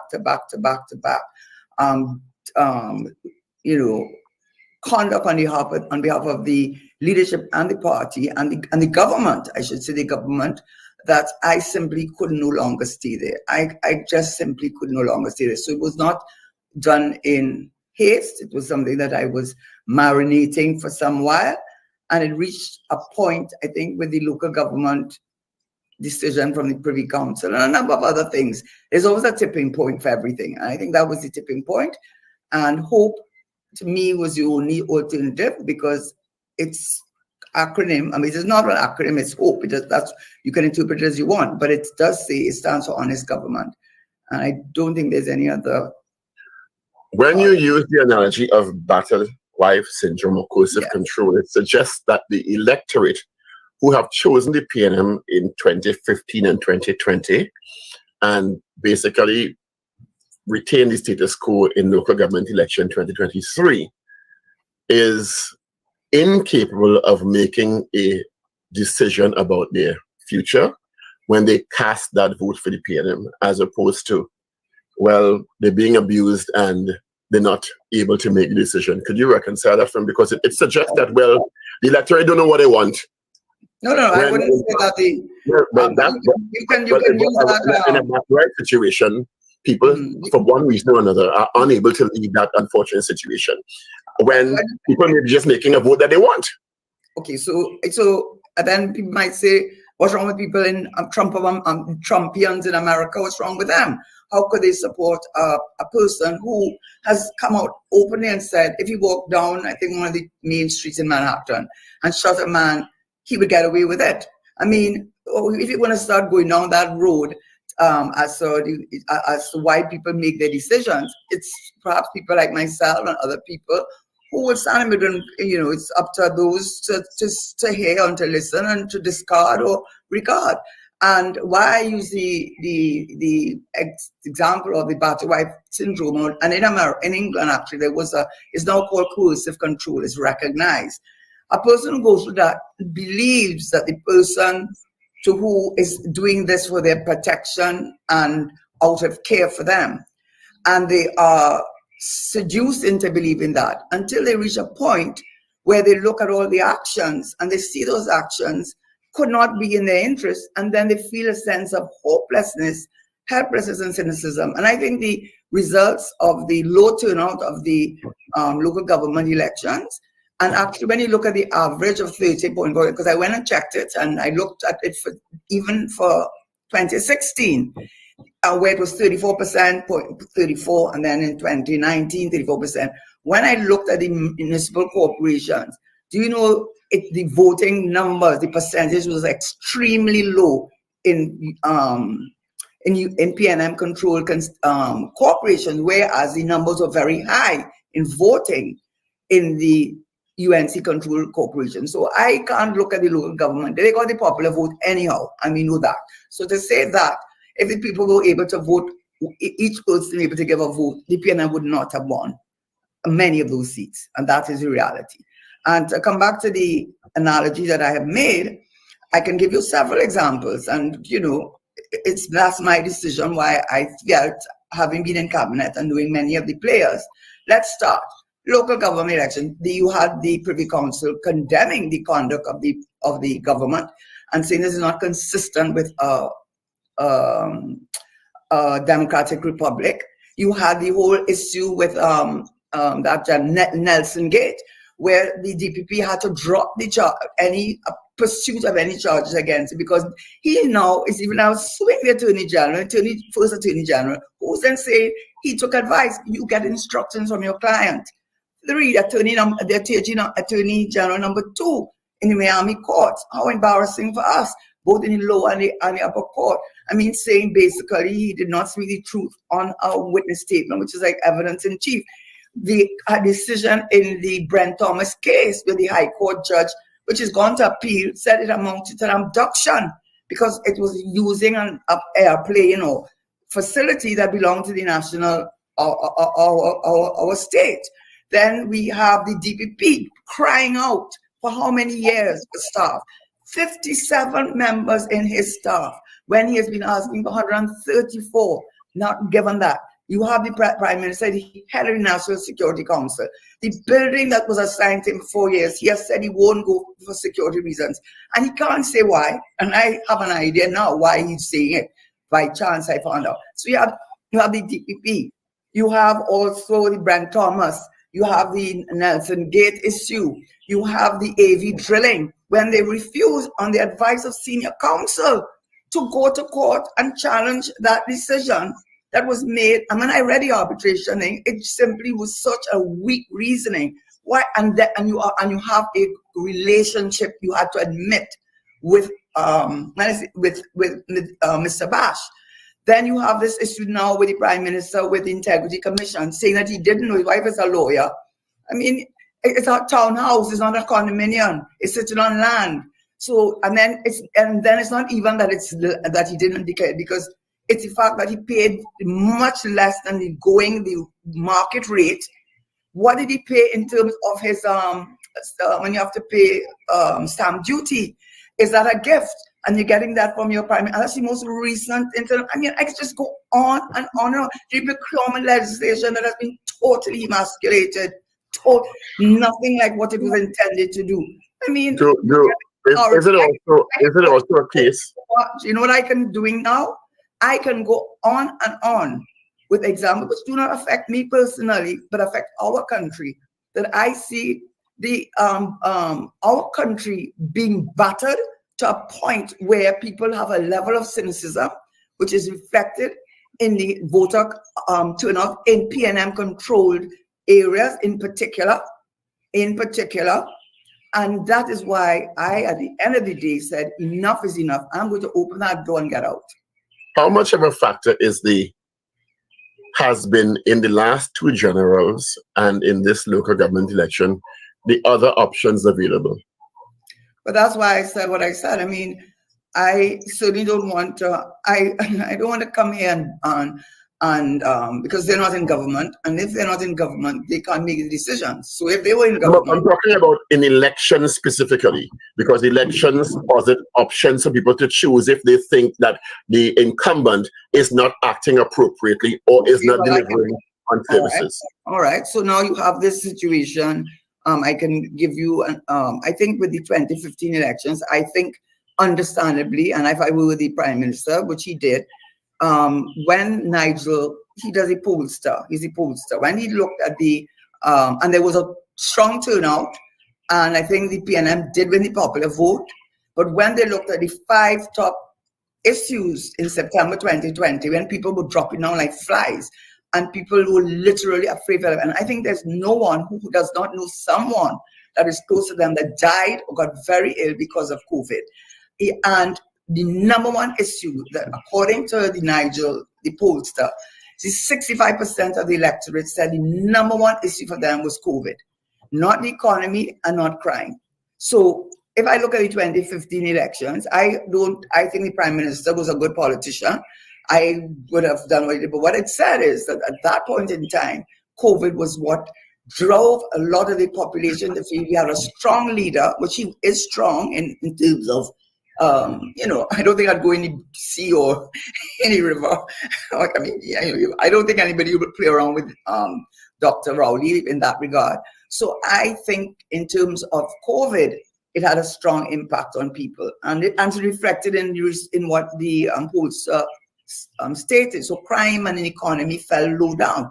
Now that COVID is no longer a consideration, crime, corruption, lack of the state of the economy, the lack of income equality, the fact that it seems that there are persons outside of the parliament, outside of the cabinet, who are controlling this country. Mr. Shara, did you just admit that Dr. Rowley is in fact a strong leader and that he led the country through COVID in an admirable way so that for him to get reelected? Is that what you just said? No, please don't put words in my No, I'm asking a question. I'm asking. What I did say, and so I'm glad you phrased it that way so that I can correct it. I'm asking a question. It's not how I phrase it. It's what I heard. Okay. I heard you say that he is in fact a strong leader, but I don't have and that he did well during the COVID pandemic, and that was the main issue, and people voted him back into office based on that. Is that what you just said? So what I did say at that time when he called election, being a good politician, I think I said, I don't know if I said he was a good leader.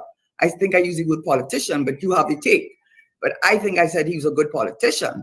And I said any good politician, which is not the same thing as a good leader.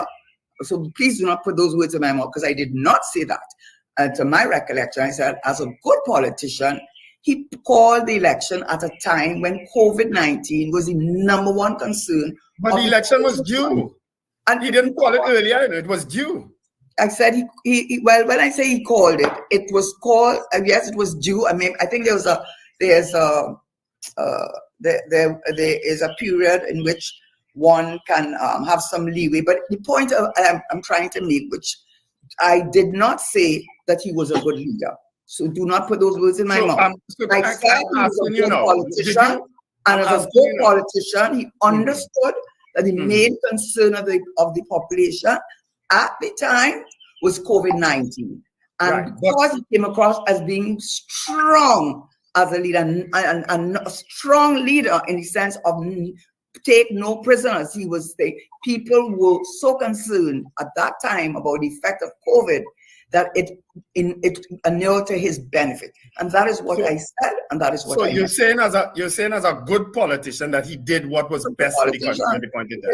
But Trump is a good politician too. Many a lot of politicians that are good. Mr. Shara, don't go down that road now. No, but then you don't go down that road. Don't go down that road now. Then don't go down that road. Are you saying that Dr. Rowley was a good politician at the point in time to make the decision to call an election?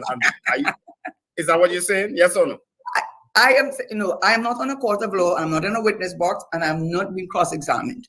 And I don't appreciate if you want. Yeah, but we allowed you to go down the road of bringing up, regurgitating all manner of things just now. I didn't interrupt no, you. I was asked a question, and the question was, no.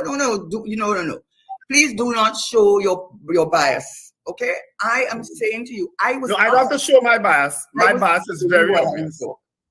I don't have to show it. I will listen to you. I don't have to show it. Okay, but you see, Mr. Sheriff, I'm not hostile towards you, Mr. Sheriff. Mr. Sheriff, I have tremendous respect for you, right? Well, I'm glad you come across, as do other people. That's why some people in the UNC, I don't listen to them. They come across as bitter, hurt, just ready to lash out because of some personal agenda. I don't know why, but that's how it comes across. And I don't know if you have the benefit of reading some of the comments on YouTube, but that's how it's coming. That's how it comes across. Well, let me just say in response to that. Of course, people are going to say something like that. What am I bitter about? What am I bitter about? I mean, what am I bitter about? I've said this before. And what are you bitter about? Can I just say this so that I can put to rest the idea of me being bitter? I can tell you that without a shadow of a doubt, I was offered by someone who was in a position, I'm not going to call the name, but they came in my house, sat down in my living room, and offered me to make me a senator. And they had the capacity to do it. And I told them I wanted no part of the PNM because of its association with persons who I felt did not have the best interest of the country. I again met with another person from the PNM with whom I was friendly and I liked very much at the Hyatt. And that person said to me, Karen, what is wrong? Come and join the PNM. I said, listen. But why would they ask you to join the PNM when you were already a member of the PNM? There's a lot of them inside there right now who felt, who were not in the favor. They all said, mea culpa, and ran to Dr. Rowley. I'm not one of them. Did Dr. Rowley ever say that I came to him and said, oh, Dr. Rowley, I'm so sorry for what I said about you. Please, can you say, did I ever do that? I have never backed. I have been consistent, and I am not a liar. And I'm telling you, I was offered it, and I said no. So if I was offered it by somebody who could have made it happen, and it wasn't Dr. Rowley, absolutely could have made it happen. You know about politics. You think in politics, the prime minister, whoever, will go and tell it to you. He would send someone else. So you saying Dr. Rowley sent someone to you? But I don't know. That's you? I said no. Oh my God! I said in politics. Why are you twisting my words? I said politics. I'm trying to interpret what you just said. Did you say that Dr. Rowley sent someone to you? I did not. But why are you putting words in my mouth? I did not say that. And stop putting words in my mouth. I said. So you didn't say that. Okay, fine. You got to stop that. Because it's not becoming of you. All right, I'm giving you a chance to go on. Mr. Shara, give us a sense of what you see in Hope, what you see in the political party Hope, that you decided this is the vehicle for you at this time. Thank you. I thank you for that. And, I'm sorry because I do have the same regard for you, but it's just unfortunate that let's move back on the track now. What is it in Hope as a political vehicle that you see that's attracted you at this time? What they tag Hope for honest government, but I always say that listen, you can't just have honest government because a lot of political parties that I use Tapia as a good example. I mean, a lot of people like Tapia, a lot of people respect Lloyd Best. Could he have a seat? Not one, zero. So he's not a good politician. So you have to be a good politician. And I think there are enough people in the Hope right now. I think Timothy Hammersmith, with his gravitas, his knowledge of the law, his commitment, no agenda, very important. I think Steve Alvarez, I don't believe he has an agenda. In matter of fact, I went to a number of meetings to determine whether is this two things. Are they really committed to what they say they are, honest government? Because that is missing, I think, in this country. And secondly, did they have the ability, the capacity to run the country? And those are two things that are important, because the second one had to do with my concerns that are we going to end up to be a tapia? Where everybody says, oh, you talk lovely things, we like the philosophy, but can you run a government? Yes, you can. We have people inside in there who have been in cabinet positions. I have been, and just to reflect everyone's memory, NACTA did a poll in 2010, and I got 98% of the constituency over Jack Warner, who got 97%. I got the highest rating. Now, why did I not win the seat? Well, I won't go into that. But what I will say is that as an MP, I had a good record. And if you just read the Court of Appeal decision with the pro-man, the Court of Appeal, not me, the Court of Appeal said, were it not for the MOU signed on the 31st of January, that the deal with Proban, a global player in methanol, etc., Mr. Dupree could have done what he wanted. So why don't we talk about things? So I know I have a track record. The financial institutions. What will make the difference in hope being able to move? Because there's several new political entities on the scene, right, in Trinidad and Tobago. There have been several attempts by several, if I could call them third and fourth and fifth forces, to break the and I'm using this word very liberally, the grip the PNM and the UNC has in the country, because they're the most long-standing political entities. They have amassed core bases, both of them, and we with the exception of the COP in 2008 or 2009, we've not been able to see a third party significantly impact the electorate to get them past being a pressure group, if I could use that term. Yeah, and that's a fair thing. And making great speeches. I just remind you of let me just finish. Well, there's the NAR, but that was a long time ago. This country is significantly. But the historical evidence will show that it has not happened often.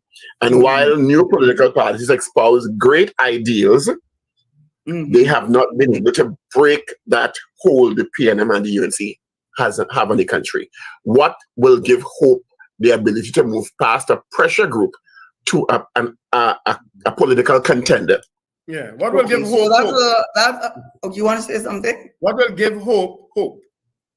Okay, so I hope to be able to convince your listeners that hope is not just a pressure group. And you know, you can't be dismissive of the 33 because, in fact, at the end of that election, national elections, it is said that Mr. Pandey never thought that PNM strongholds would ever turn, like Laventille and so on, would ever turn against the PNM. It did happen. It happened.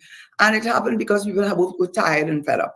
So I think we're reaching that point. So, I have hope that people have that same spirit, because we're human beings and we still want all the same things. We want a strong economy. We want the crime is totally out of control. We want all the things that you see. Ecuador just voted, Guatemala just voted, just on those same issues that are now we are beset with. So I think that is it. But the major thing, which is to answer your question, Paul, and it's a fair question to ask, is this another pressure group? Are we going to talk all the nice philosophy? I just said to you that there are members of Hope who have a proven track record. I have one. Whether you like it or not, I do have one. And I am very results oriented. And in the short period I was there, perhaps that's why they came and called and asked me to become a senator. In the short period that I was there, I showed that I was committed to whether it was implementation of legislation, whether it was implementation of the projects to which I was assigned in those 2.5 years, whether as a member of parliament for Davido Mira, in all of the capacities, and other members too. There are other members, so I don't wish to, I would prefer that they speak on it rather than I speak for them. But I could say that they have people in there who have cabinet experience, have experience in business, have experience in law, and who have the ability to make the difference and not just be another pressure group. That is why I hope that. Who are those people, Mrs. Sisha? But I don't know if I want to be careful because I am not the interim leader, and I don't want to step out of my crease.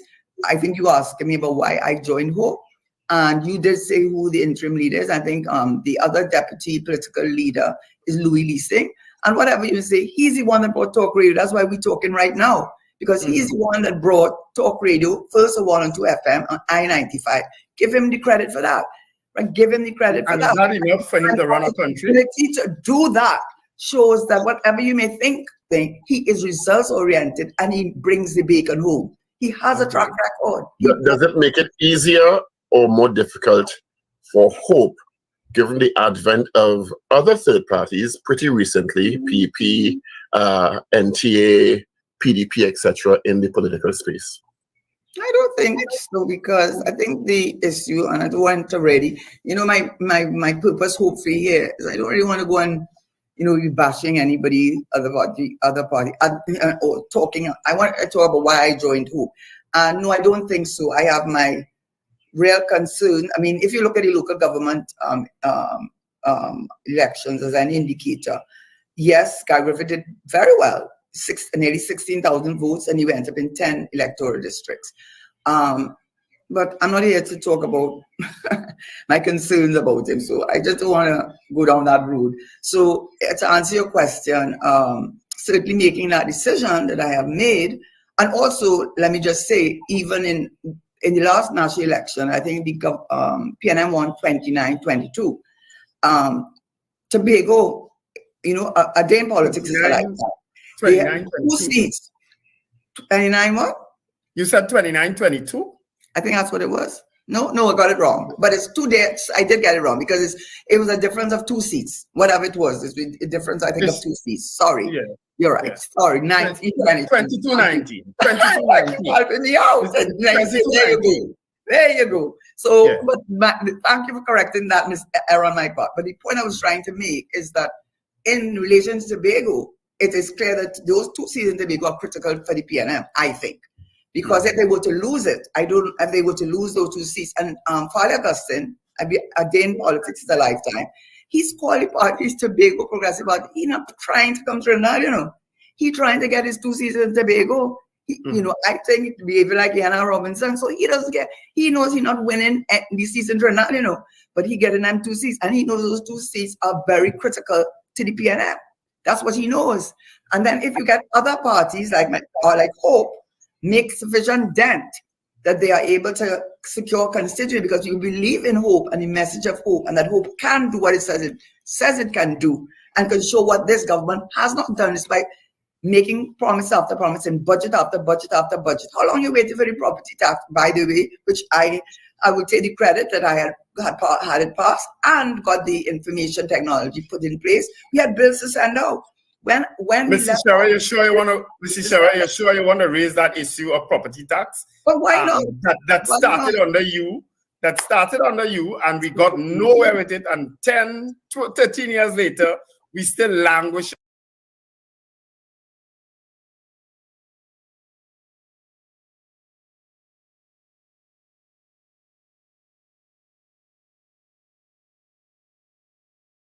There with it. And you have to ask yourself why, because I think you have to ask yourself why, because if you look at the Property Tax Act, they have made little or no changes there. What they did is the Valuation Act. I think they're now allowing valuation division now, rather than going to the Board of Inland Revenue to make.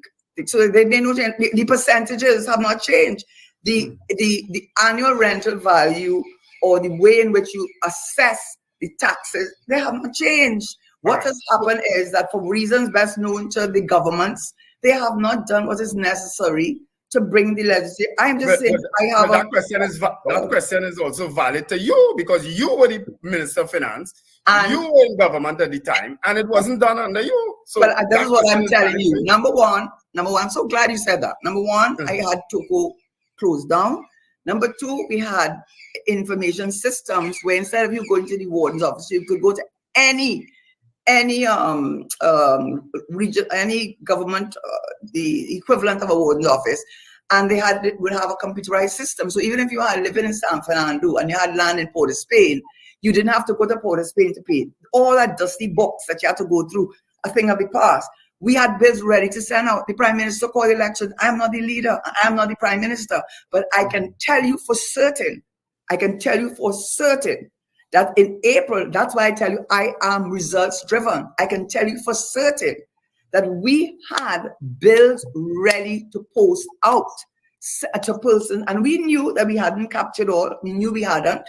But what the attitude or the thing was that when people realized the penalties that they could incur by failing to come forward with regard to their ownership of property, then it would take some time, but it would happen, and there would be equity. Land and building taxes. How could you have persons living outside of a municipal corporation paying $10 per acre on land, and then paying 7% on the value of the building, which had not been revalued in over 30, 40, 50, 60 years? That is why in Port of Spain, with the Municipal Corporation Act, although the municipal corporations at 10% was the house rates or the that you'd have to pay. When is the last time they did a valuation of houses in Port of Spain in 1970? So all those people living in Sinclair and Eversley Park, the gas to go and pay their tax in that big head bill, it wasn't worth it. It was unfair. It was inequitable. San Fernando had revalued. San Fernando was paying the increased valuation, and nobody knew that because they didn't complain. So they never gave us. I never got a chance, which was sad and unfortunate, for people to see that it was not unfair. It was equitable, and it was. Am I to assume now then? Am I to assume now that Hope is fully in support of the start back of the property tax? Am I to assume that Hope will be fully in support of it, of the implementation? I cannot speak for the leader, and I will be out of place to meet the leader. But I'm not speaking as current insurance. You are interviewing me. So is Mrs. Sishera in favor of property tax? This is not okay. So just to be fair to you and fair to your listeners, had you asked me that question 2 weeks ago, I'd be speaking on a personal capacity. What I know is when you become a member, like if you're a member of the PNM or UNC, or any organization, and you're not the leader, it is out of place for you to speak. Well, Mrs. Sishera, you are a member of the PNM. What I told you, what I showed you, what I tried to show you, if you would be willing to hear me, is that I am results focused, and I try to show you that when it came to the property tax, they have made no changes to the way the percent is. None, and that's number one. So you are going to recommend to Hope that we support this measure? I did not, I don't like you. You know what I don't like what you're doing, and I think is unfortunate. Sure, I'm asking questions. No, you're not. You're trying to twist what I'm saying. I am not here to recommend anything to.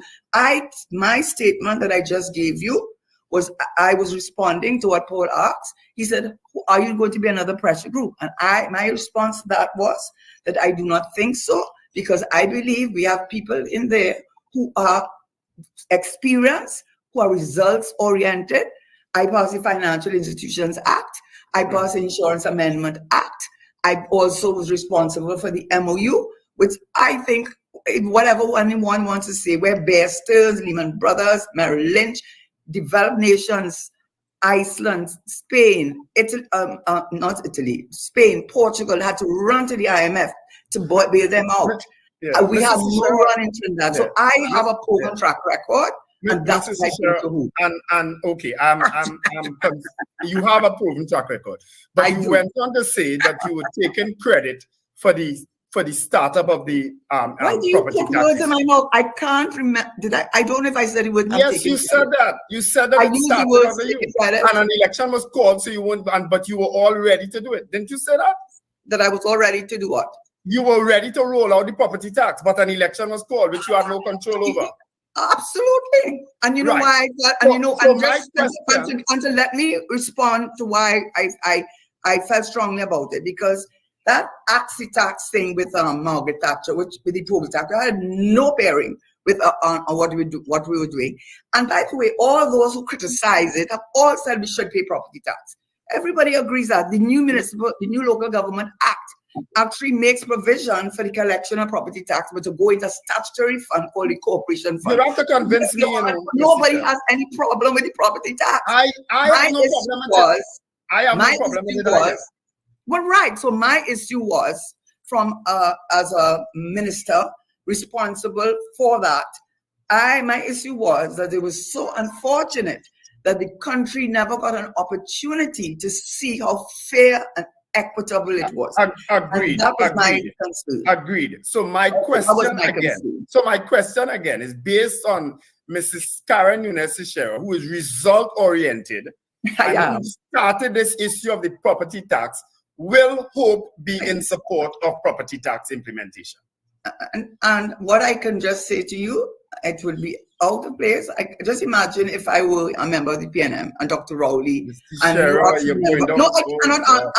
I cannot speak on behalf of Hope. That is not from my place. I answer the question in the context of why do you feel Hope can make a difference?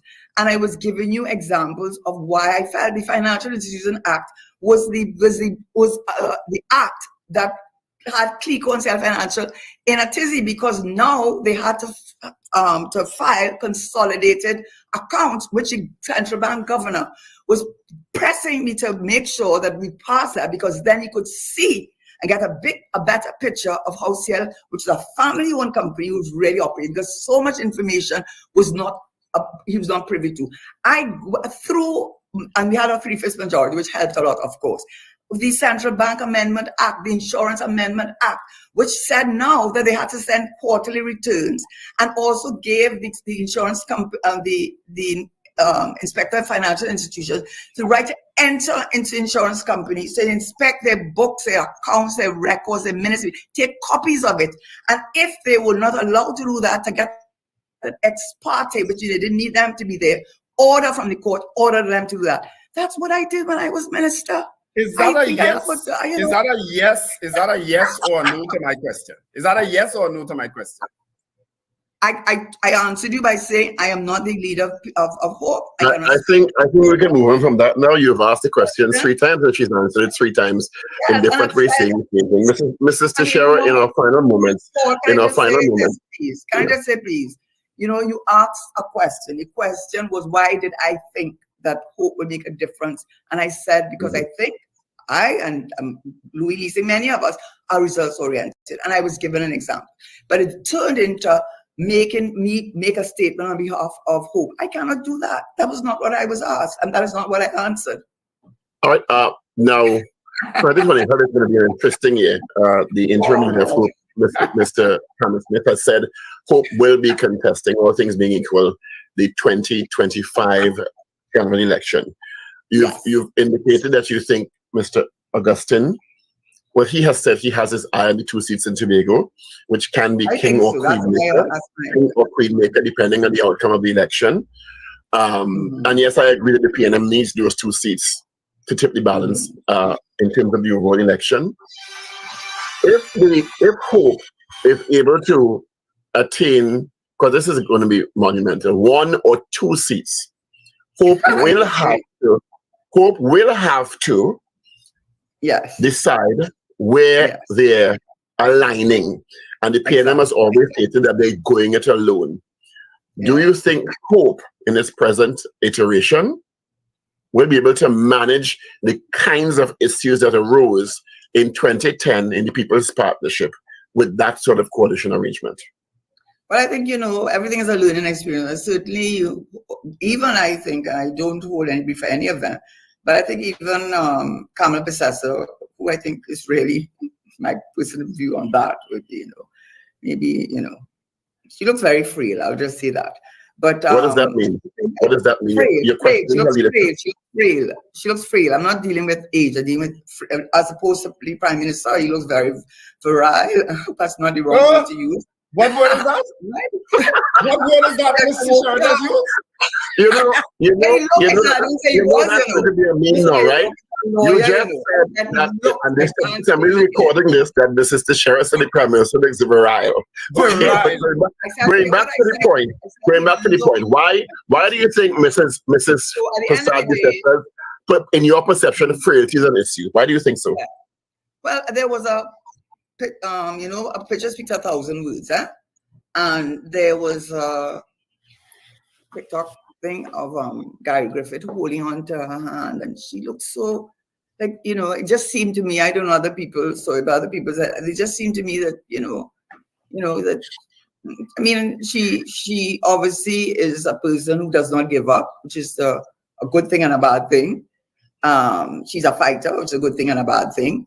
But she just, I don't know, I think maybe part of the problem, the party that, and I'm not speaking for them, certainly not. I think party, their problem really is that so many of the people that, like Kevin Ramnarine, I always use him as a good example.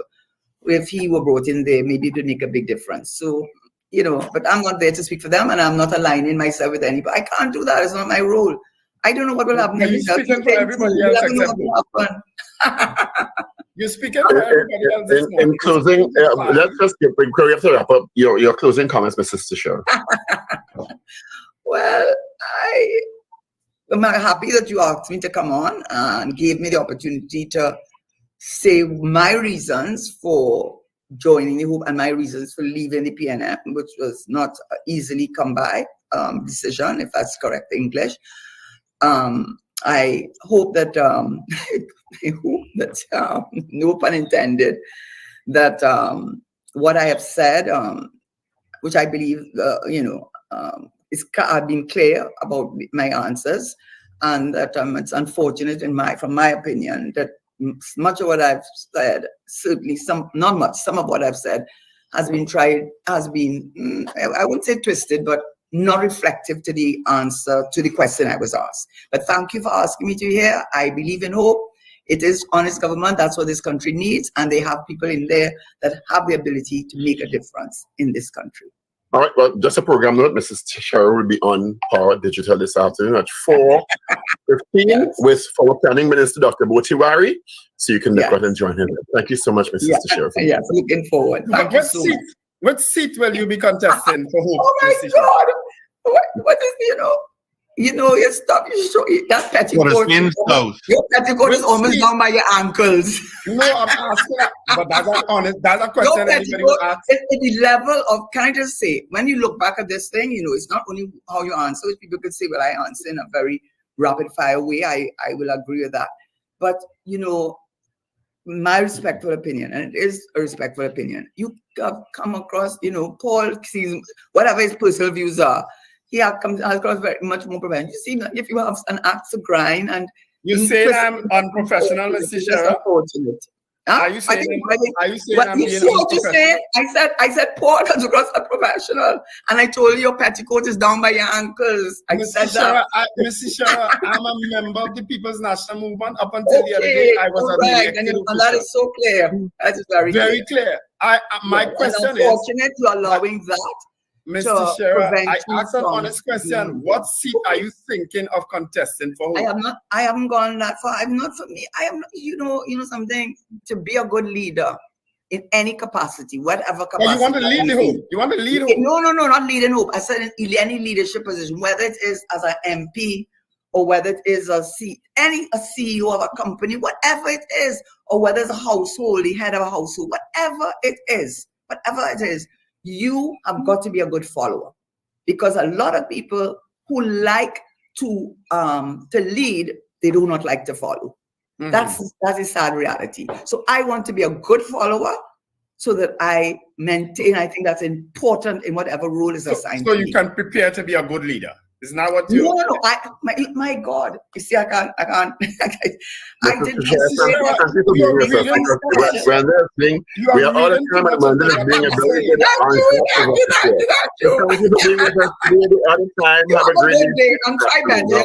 Try better. You didn't come across very well. I have to tell you. Anybody who's being independent in their thought will say, "Oh God, what happened to him? I'm an axe for grind. What happened to him? I'm the PNM."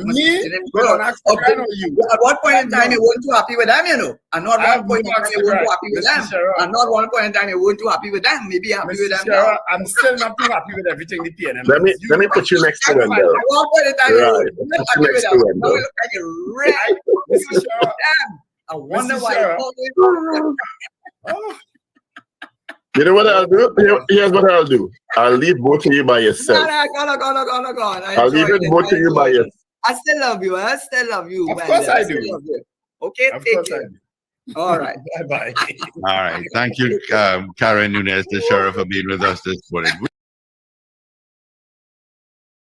Tobago held a Thanksgiving service at the opening of its new head office on Dundonald Street in Port of Spain on Sunday. General Secretary of PAN Trinbago, Denise Hernandez, thanked those who believed in their journey. Ms. Hernandez said the Thanksgiving service meant a lot to the executive, adding that the work they do is for the love of the steel pan. We believe in it. We believe in the power of it. We believe, as our president would normally say, pan is spirit. Pan is community soul. And we know the beauty of this instrument and how it can change and transform lives. It has changed and transformed our life from being evicted to now boasting proudly of our new corporate headquarters. And I say to God, the Father Almighty, we say thank you. There was also a blessing of the flags during the ceremony. The service was filled with biblical readings and performances by steel bands and young talented panists. Deacon Mike, who delivered a short sermon, described the young panists as previews of coming attractions, since they will be the ones carrying on the legacy of Pan in years to come. The world is going to be hearing them all over the world, regardless of their nationality, the language they speak. When they hear the pan from Trinidad, that little dot in the Caribbean, they will stand at attention and listen, because they never expected a simple thing as a drum could manifest itself in such wonderful music. Amen. The new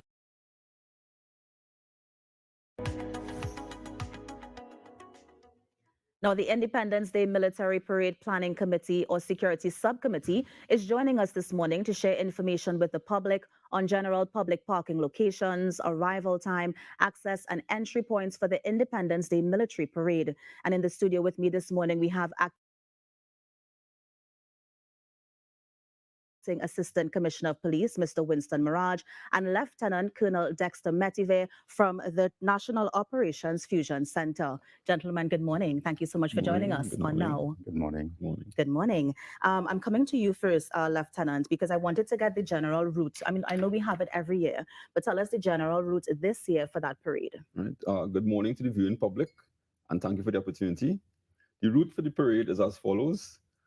First of all, there will be a segment that occurs at the grandstand area. Right. And that lasts for about an hour. It starts at around 8 a.m. when the president arrives and will last for about an hour. And then the route march will start around 9:30 a.m. in the morning. The route will take the parade down Frederick Street and will take a right by Tech, right, onto Park Street. From Park Street, it will go until Globe Cinema, what we know as Globe Cinema or Park Plaza, and then we'll head onto Tragrit Road. From Tragrit Road, it will, well, the entire Tragrit Road onto Western Main Road, passing by the Roxy Roundabout, where Pizza Hut is, a famous landmark. Yes. All right, and then it goes on to Long Circular Road and enters the outside football field of the Police Training Academy, also known as the Ken Cook Field. Right, so that's the route for the parade. Now, all along this route, anybody can stand there and they'll be able to see the different defense force, fire services, yes. Police, yes, everybody coming correct. down there. In terms of viewing the parade, there are basically two opportunities to do so. Right. One will be at the grandstand area, where the troops will do that hour of parade before they go on the route march. So they can also view the parade from that location. Right. And there are specially invited guests who will come to the parade, and of course, they'll be accommodated in the grandstand area. However, members of the general public are also invited to the grandstand area, but again, it's based on invitation. And these invitations can be procured at the Ministry of National Security on Abercrombie Street from Thursday of this week from 8:30 a.m. to 3 p.m. Is there a limit to how many invitations you can get? 2 per person, 3 per person, that sort of thing? Well, it's 1 per person. 1 per person. Yes. Okay.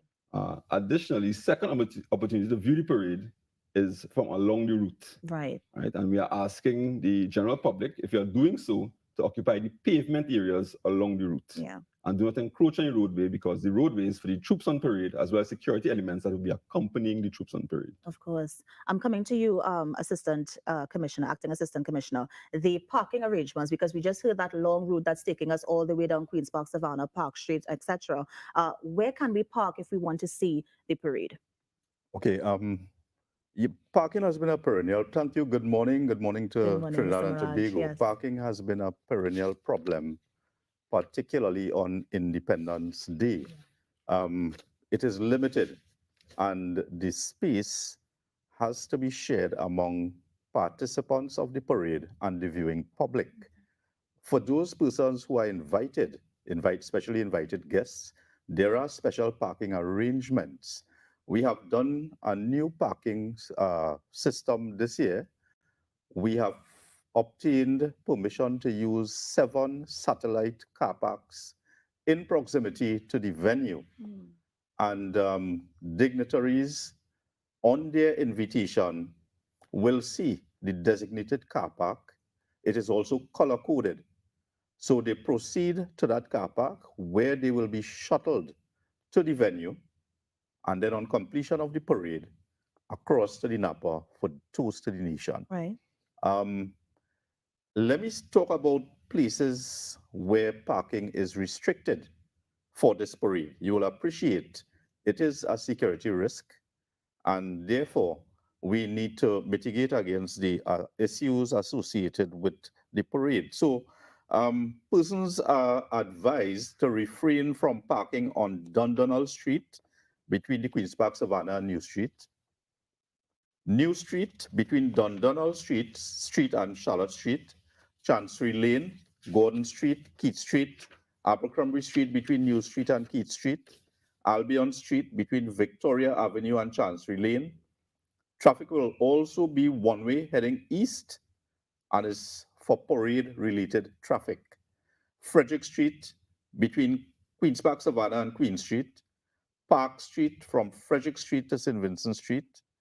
Traggery Road from St. Vincent Street all the way down to Long Circular Road, and Long Circular Road from the Western Main Road to Barbados Road. A word of caution for persons who want to venture and, take the chances. There will be a wrecking service in effect to mitigate against indiscriminate parking. Of course. Mr. Mirage, question, when does this take effect? The notification by law has already been sent up for authorization and signature for validation by the various committee, and soon it will be published in the dailies, in the newspapers, so that the public will be aware as to the specific restrictions as it relates to parking for this occasion. Right. So I guess we need to look out to see when it's going to take effect, if it's the night before, the morning of. But also, too, this is where people can't park. Is it that we can't drive along that route as well? Well, the route, there will be restricted access to vehicular traffic along the route, primarily national security vehicles, emergency vehicles will be given priority to use the routes. Persons who do not need to be in that space ought not to find themselves there. Yeah. Because on the day, the route is exclusively or primarily for use by the parade. Of course. Mr. Mirage, earlier you would have mentioned as well that there is specific parking for those dignitaries, for specially invited guests, and not the dignitaries, but the ones who would have gotten their invitation from the Ministry of National Security, members of the public, that sort of thing. Are there designated points for them to park, or is it that they have to park apart from those streets that you mentioned are restricted and make their way or walk to the grandstand of the Queen's Park, Savannah? No, well, as I mentioned earlier, the satellite parking locations for those invited guests. So invited guests also cover the ones who would have gotten their invitations, members of the public? Well, we have the VVIP, the dignitaries, those persons who will be allowed parking closer or in the premises of the Queen's Park, Savannah, specially designated areas for that parking. And then they make their way to drop off at the grandstand, make their way into the venue, and the vehicles park at the designated So what I'm trying to locations. understand is members of the public who want to see it. And if it is, you can jump in here as well. Yeah, I could probably help there. Sure. So for members of the public who are attending the parade at the grandstand area, there's parking to the west of the grandstand in the vicinity of the U.S. Embassy. Yes, but I've they have seen to it. enter that Queen's Park Savannah from Casual Corner. Right, so members of the public who are parking in that area, they are asked to use either Stanmore Avenue or Cipriani Boulevard to access the Queen's Park roundabout. Can I help you here? Where exactly is Casual Corner? So as soon as you pass the U.S. Embassy, it's that bend that you meet. Right, okay, seeing it, yes. Yes. And then you enter the Queen's Park Savannah from there, and you'll be directed as the how to park. Okay. There's also parking available to the east of the Queen's Park Savannah, and you enter the Queen's Park Savannah from the entrance opposite the St. Anne's roundabout. Right. So again, for members accessing the car park to the east from general public, they are asked to enter the Queen's Park roundabout from either St. Clair Avenue, Serpentine Road, and when they reach in the area of the zoo, keep on the extreme right-hand lane so that they can gain easy access into the Queen's Park Savannah from opposite the St. Anne's roundabout. The parade begins at 8, as you would have mentioned, around 8 o'clock. Is there an advice for people who are attending to come down there 6, 7? I know people are there from pretty early. So if you have to get there and park, is there a time that you would advise members of the public to start coming to the grandstand? Right. So if you are invited to the grandstand, there will be timings on your invitation, which you can utilize to guide your arrival. In terms of the general public, they are asked to come as early as possible, as from around 6 a.m. because there are limited seats at the bleachers where anybody from the public can access, even without a ticket. And of course, there are limited seats, so if you come early, then you can be guaranteed of a seat. However, those bleachers are not covered. So if you come in, be aware of the elements, because the weather could change easily on you. Yes. From hot sun to rain. Of course. Mr. Mirage, any other general information you think members of the public should know? Yes, certainly. Well, the event is one that the public looks forward to every year. The pomp and glamour, the flair that the state puts out on display for the viewing public. We have some basic common sense things that we want people to consider. That parade comprises officers of both armed and unarmed contingents. So we're talking about firearms. It is not for members of the public, and members of the public are asked kindly to desist from, or try to resist that temptation of getting into the parade. It's not a carnival band to jump into. Now, Mr. Mirage, you say that's not a carnival ban, but I heard last year fire services opened the water, people was in the water and that sort of thing, huh? So right. That really is an unofficial, to use a better term, that use of the water and whatnot that the public tends to enjoy. So we have, and we understand the issues that came up with that particular activity. So we have adjusted to cater for the location of the particular tender so that they can do whatever it is they do so they can enjoy to appease the public. While simultaneously not impeding the smooth flow of the parade and creating that propensity for persons, non-authorized persons, to find themselves on the parade. Another critical issue, this is a timed event, and therefore we urge persons to adhere to the timings on their tickets. You may be impeded in one way or the other if you don't fulfill the requirements of the timings. We want to mention the parade on the 31st of August really is the culmination of a series of planning and rehearsals that will take place. So there will be some inconvenience to members of the public to facilitate these rehearsals, particularly on the 23rd of August, where the rehearsal is scheduled to take place at the Nelson Mandela Park. On the 28th of August at the Queen's Park Savannah, and our final dress rehearsal is on the 29th of August, also at the Queen's Park Savannah, where the full simulation takes place, inclusive of movement of the dignitary from President's house into the savannah. So there will be some vehicular restrictions on those days. Of course, law enforcement police officers will be on location to guide the process, and we ask the public to show some kind of understanding for what is taking place to produce the experience called Trinidad and Tobago Independence Day celebrations. Yes, Colonel. Right. I'd just like to add one thing, right? To members of the public, residents, businesses, and medical institutions in and around the Queen's Park Savannah, there will be a series of loud explosions, right? And this is more to the end of the parade that occurs at the grandstand area, and that's around 9 a.m. So please take the necessary precautions to safeguard yourself. And it is a part of the parade, so there's no need to be alarmed. Okay. And gentlemen, before you go, I have to ask, we have about 1 more minute, but I have to ask, are we going to be seeing you in the parade, and what are your roles going to be on that day? I'll start with you first, Lieutenant. No, I will not be in the parade, Right. but I will be assisting with the coordination of the security elements. Nice. And Mr. Moran? Well, likewise, you will see me, but not as a part of the parade. Yes. I am in the background coordinating, likewise, Right. with Officer Mativier to ensure that the thing is seamless and a memorable experience for the public. Of course. And I know it being our Jubilee last year, it was a memorable experience. I'm looking forward to see what the TT, the Defense Force, and everybody else have planned, because it was an amazing showing last year, I must say. So congratulations, gentlemen. And we look forward to see what's going to be happening next week at our Independence Day Parade. Thank you very much. Thank you so much for joining us. And that was, of course, Acting Assistant Commissioner of Police, Mr. Winston Mirage, and Lieutenant Colonel Dexter Metivier from the National Operations Fusion Center, just giving us an overview of what we can expect when the Independence Day Parade takes place next week on the 31st of August. On the Now Morning Show, we're going to take a break and be right back to it.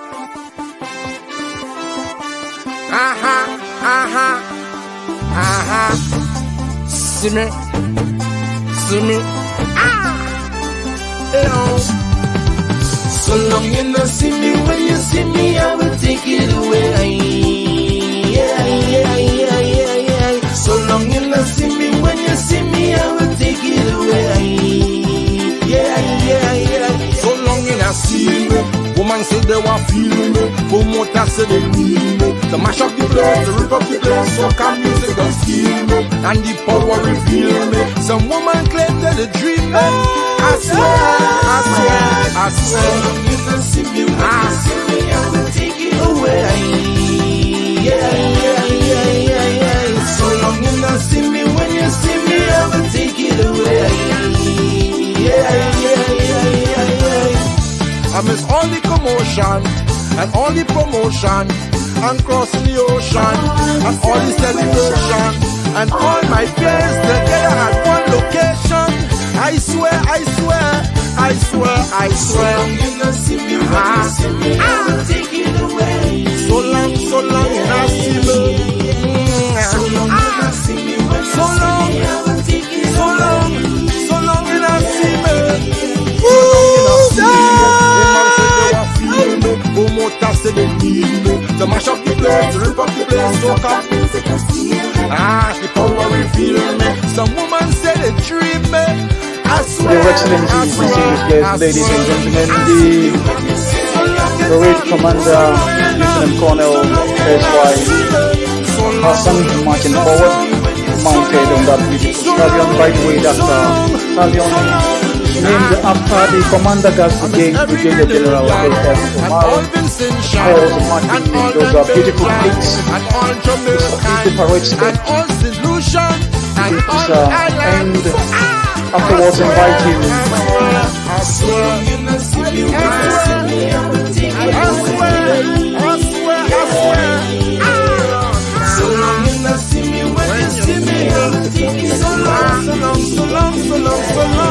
and a commitment to do its best to return stability to the airline. It comes from Caribbean Airlines following Sunday's disruption to flight operations.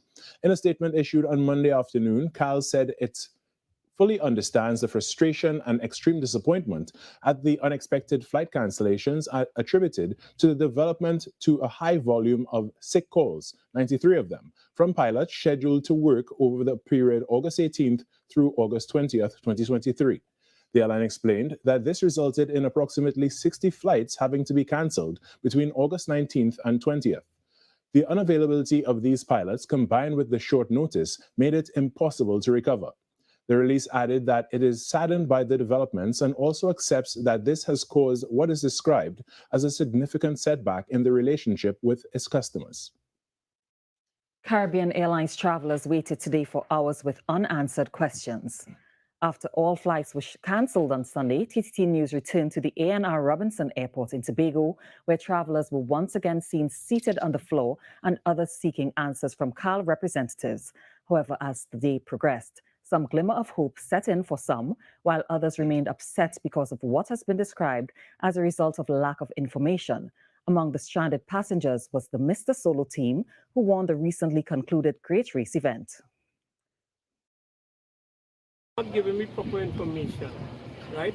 And as I tell you now, we come with confirmed ticket. They now tell us that now we are standby.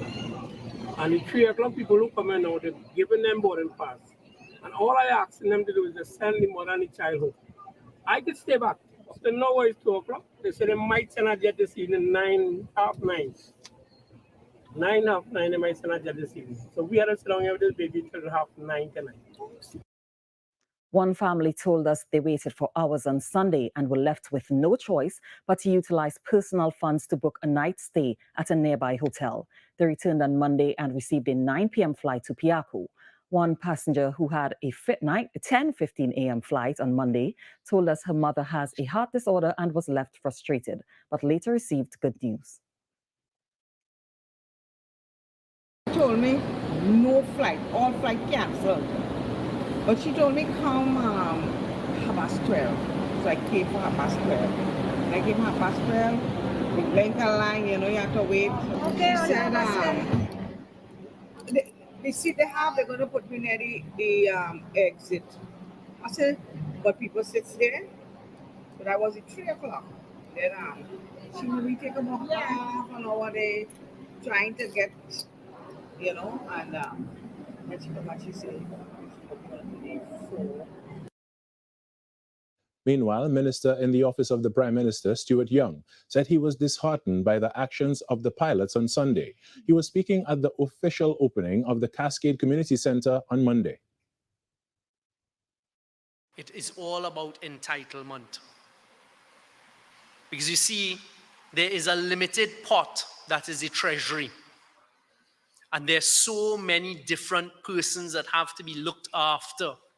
The vulnerable, the aged, or those customers in our hospital system or healthcare system, preparing the schools to start, etc. And I want to caution us against that. Minister Young said there's nothing wrong with having a desire for more. It is how you go about making those claims on the limited pot. And for a handful of pilots to have done what they did yesterday, a literal handful, and the repercussions and effects that that will now have on the Caribbean airline, it really bothered me as a citizen of Trinidad and Tobago. And I want to caution us as citizens not to fall into those traps.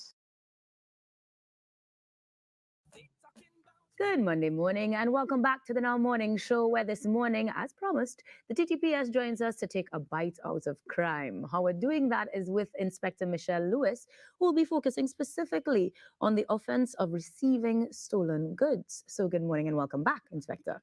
Good morning to you and all your listening and viewing audience. Always a pleasure. It's good to be here as usual. It's good to have a Trinidad and Tobago Police Service on the TTT Now program. I love that energy. Yes. Because we have so much we need to cover, since this is something that a lot of people may have fallen prey to. But to begin, let's give them the parameters, if you will. The act that governs the receiving of stolen goods offense. Right. So it is the Larceny Act, Chapter 11 of 12. So let us first look at what is an item that can be stolen. So the intent really by the person is to permanently deprive someone of an item, a good or property, right? So that it is not like where someone is borrowing an item for a period of time with the intent of giving it back to the owner. Right. When you think about receiving goods, receiving stolen item or property, the intent is to permanently deprive the person. So you know for a fact that the person not getting it back. Right. Right? And so when you look at the Larceny Act, chapter 11 of 12, it speaks of what is stealing, larceny, and robbery. But we want to look particularly, as you said, in relation to receiving stolen goods. So when you look at the Act in particular, right, and we can look at what the Act says in relation to it. So the Act says, any person who receives any property knowing the same to have been stolen or obtained in any way whatsoever under circumstances which amount to an indictable offense is guilty to imprisonment to 10 years. So we have in Trinidad and Tobago a culture where persons are of the opinion that I didn't thief it. So because I didn't thief it, I can't be held culpable for any offense. We can go further and say that persons are receiving receipts for items that were stolen. So that, for example, the television gone bad. Right. You're not going to pay $6,000 for a new TV. You know your neighbor who is a bandit or a thief or somebody who touches and steals. And so you tell the person looking for a TV, and that person brings a 65-inch television to you and actually give them $1,000 for it. Now you know to yourself that that item is not worth $1,000. Right. Even if you know the person is not a thief. But this person has this item that they're selling, a partner, a brethren, a friend, selling this item and they're getting a receipt. That does not exonerate you from being charged for the offense of receiving goods or receiving stolen items. So we want to sensitize the public. Right. That you might be thinking and saying to yourself that I am not doing anything wrong because I am not the thief, but you're actually a thief even though you obtained the good with a receipt. I understand that part because a receipt book can be acquired by anyone. By anyone. But what if you are purchasing from someone that you don't know for a fact, as you exemplified, touchy or steals? They just have an item that they're trying to get off their hands. You're none the wiser. How do we prove that it's someone that you knew, or rather that you were aware that it is a stolen good? So when I am looking to purchase an item, I would do some checking online, in a store, I'll check out. And you will have a general idea of what the cost of an item will be. So that when someone comes around to you, selling it via online or some other means, and produces an item for sale at a price that you know cannot be so, or you know that the person does not have the item in a bona fide way, meaning that the person did not travel to the States and bring back like some items and they sell it. Because we know some people do that, you know, to help, right? But you know the person does not have a store or anything like that. And you are of the opinion that this doesn't seem right. We want to advise that if it doesn't feel right, then don't do it. It probably isn't. Because more than likely, it is an offense and you can be charged. So let's get into the charge then. What is that charge once more? The time. So it has, for example, where the person would receive the item. So if you receive a good in Trinidad and Tobago, you can be charged as an indictable offense. And an indictable offense is one that is heard with a judge and a jury. So you know that it is not a small offense. It's not a minor crime. It is considered a serious offense. And then you have the aspect of the law that deals with receiving goods outside of Trinidad and Tobago. So that even though the item would have been stolen in another country and shipped to Trinidad, you can also be charged and sentenced to 7 years imprisonment on indictment. So these are serious offenses. And we have in a culture in Trinidad and Tobago now where persons are receiving items quietly and thinking that it is the correct thing to do. We really want to warn the public that it is not the correct thing to do. For example, someone comes around selling gold. You know that this person is not an authorized jeweler according to the Act, but you purchase the gold because you're getting it at a nice price. That gold was stolen somebody was permanently deprived an item that they worked hard for, and now you're coming and purchasing it on the side, and then you're going to take it by a jeweler to get it. That is an offense. So we have a lot of young persons engaged, a lot of parents engaged in criminal activities in the eyes of their children. And when children and young people and persons in the community see you doing something like this, they think that it is okay to do. So as a member of the public, we want you to help build Trinidad and Tobago, help build the community. And by doing items, doing things contrary to the law, would cause you to break down the society, break down the fabric of integrity that we want to see in Trinidad. We are going to celebrate how many years? 61 years independence as a nation. And so we must be in a position as persons born here, persons who choose to come here, to live here, to build up Trinidad and Tobago, and to abide by the laws of Trinidad and Tobago. Agreed.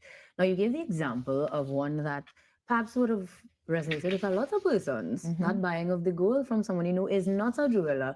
And even the fact that a lot of people dismiss there's a license to sell precious metals and stone that that person obviously doesn't have. Can we think of some more, statistically speaking, common instances where persons may purchase things that are stolen and think less of it? Well, of course, it's a cell phone. Right. So you know very well that a Samsung, is it a Z? One of the 6 letters of flip? the alphabet. You know it is not worth $800 TT, but someone comes around selling that type of cell phone, and you purchase and think you get a deal. So with every product, there is a serial number that goes with it. And this is why we encourage members of the public to report when a crime happens to you, because it may not be solved right away. But sometime in the future, when we check the data, because we would have collected it on our R form and that kind of thing, when we check the data and we check items that come to us, we realize that it is linked to a crime that happened 6 months ago. You may not hear about it in the public, but the item, the offense was solved. And so when you report that your phone was stolen and these are the serial numbers, whenever that item comes into possession of police or under any type of circumstances, we will be able to say that, yes, that was a stolen item. And now, there are a host of others I'm sure you can list, but let's get into some tips on how we as citizens can mitigate being a part of that and ending up on the wrong side of crime. What should we look for, apart from that sneaky price that would indicate to us this might be something we don't want to purchase? Right, so we want to encourage you as law-abiding citizens to do your due diligence, to check, double check, triple check, to make sure that the item that you're buying is not an item that was stolen. Remember that in cases like this, the intent is to permanently deprive the owner. And so you're willing to exchange money for this good of property. So for example, if you have a suspicion that this is an item that is stolen, you can report it to the police. So the law provides that you can report such matter to the police. And in the cases where persons are actually engaged in those activities where you actually purchase the item, knowing it to be stolen or suspect it to be stolen, the right of the police is that we can arrest you without a warrant. So that, so it is an indictable offense. You can be arrested without a warrant. So it is a very serious matter. So it is important for you as an adult to do your due diligence to ensure that the item, so if you have any type of suspicion that it may not be, then leave it alone. Good advice. And if it is that the person cannot show proof that this is my item that I have, be it a cell phone that they purchased already and they now want to sell it over to buy a new model, then let that person produce to you a receipt showing that that person was the owner prior. Some good tips there, and I'm sure we can get more of them on the producer side itself. So as always,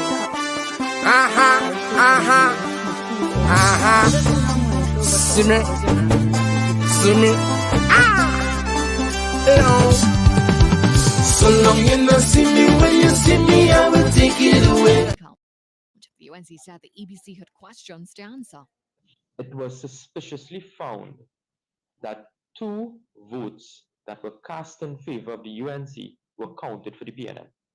By invalidating the ballot which bore an X next to the UNC, Hussein said the EBC is not only robbing the party of the district, but that citizens' right to vote.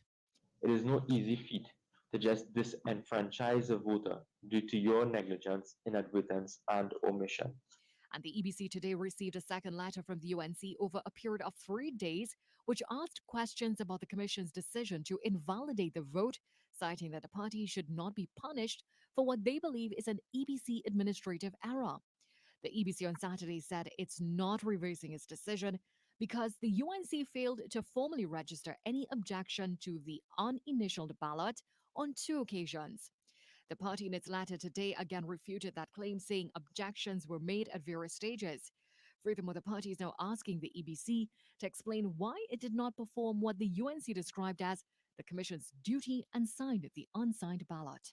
Once it was discovered that there was an inadvertence, it should have been initialed. The ballot ought not to have been rejected. The UNC is now asking the EBC to clarify if this authority was exercised, and if not, why? Bavita Gopal Chan, CNC3 News. Let's first explain how the EBC decided that a re-election is the next step. Remember, there was one ballot separating the PNM and UNC in Lengua Indian Walk, a ballot which is in favor of the UNC, but one which the EBC rejected due to it being not initialed by an EBC official. The UNC, of course, disagreed with that position, saying the EBC's administrative error should not come at their expense. But CNC3 News understands that the United National Congress was today told that at the first counting of votes, when that uninitialed ballot came up and the decision was made by the presiding officer to reject it, neither the UNC nor PNM representatives there raised an objection.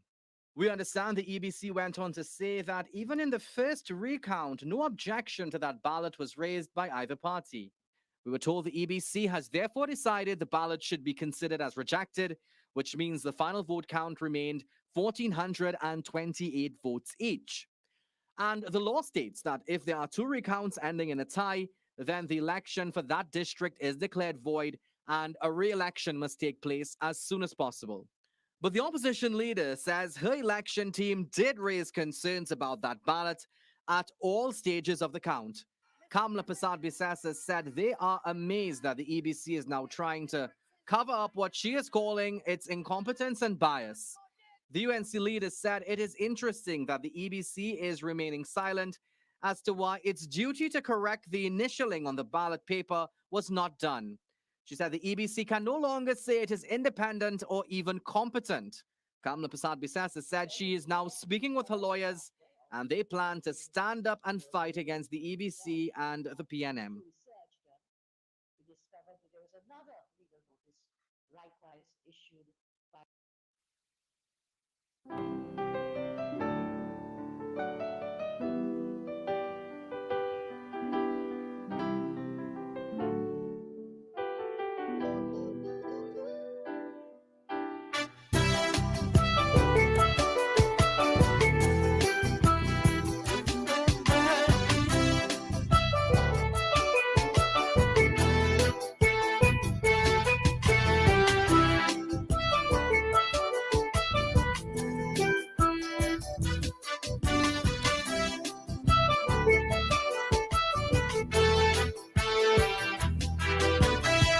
Such a rarity to born in TNT.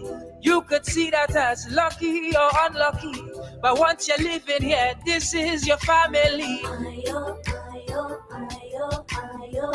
Niceness of the land is in the sea and sand. Is the champion in every citizen. So don't let nothing hold our people down.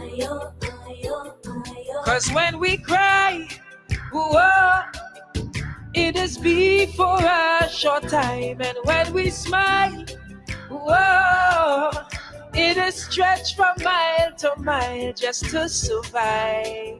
Oh, it takes spirit deep inside, we always shine, yeah. And I could say exactly why, cause we create the rhythm in this calypso. And we who make the carnival that the world knows. So if you feel it, you should let it show.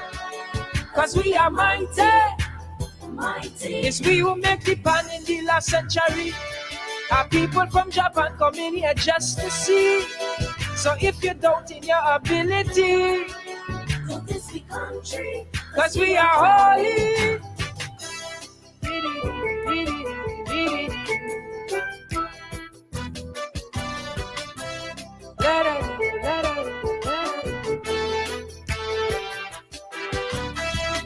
Even though we are 1.4 million, we does make quality men and women with intentions to forge we nation on.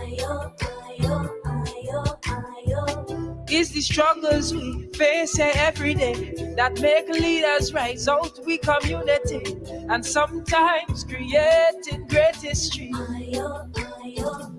See what they strive for was a stronger TNT, risking their lives for the common folk like you and me. We know they are pure for them to fight so viciously. So take some time to respect legends of TNT, cause here is where the garden fight for civil rights, and Anthony Sabga break economic strife, and Uriah Butler get colonials a fight.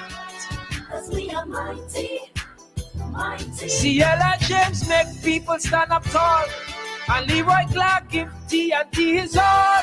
So tell me, how could you say you wanna fall? Could this be country? Cause we are holy.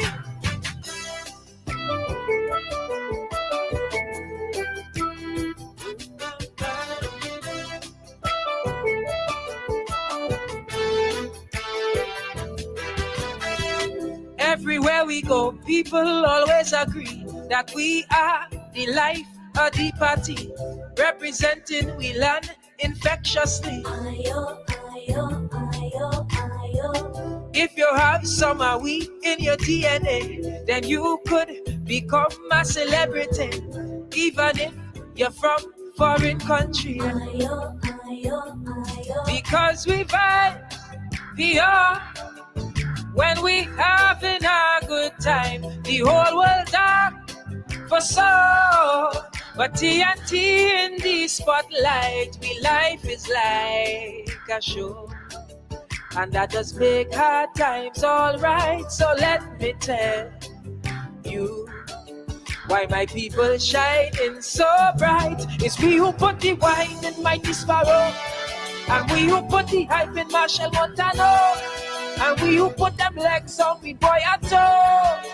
Cause we are mighty, mighty. It's we who put the flair in Brian Lara, and we who get White York Europa.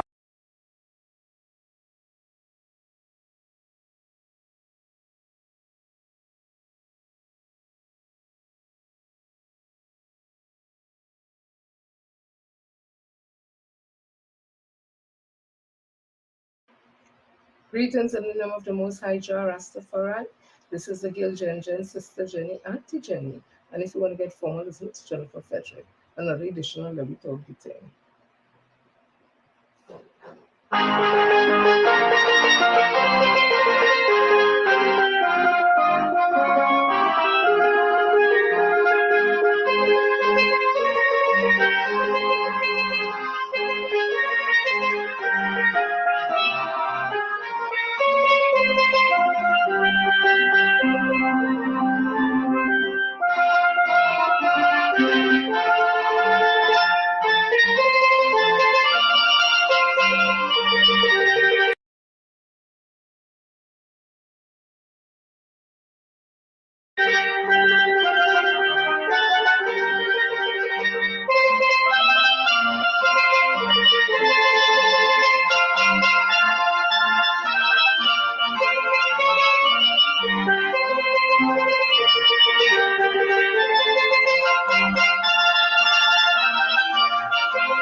Hi, good afternoon, Yvette. Hi, Diane.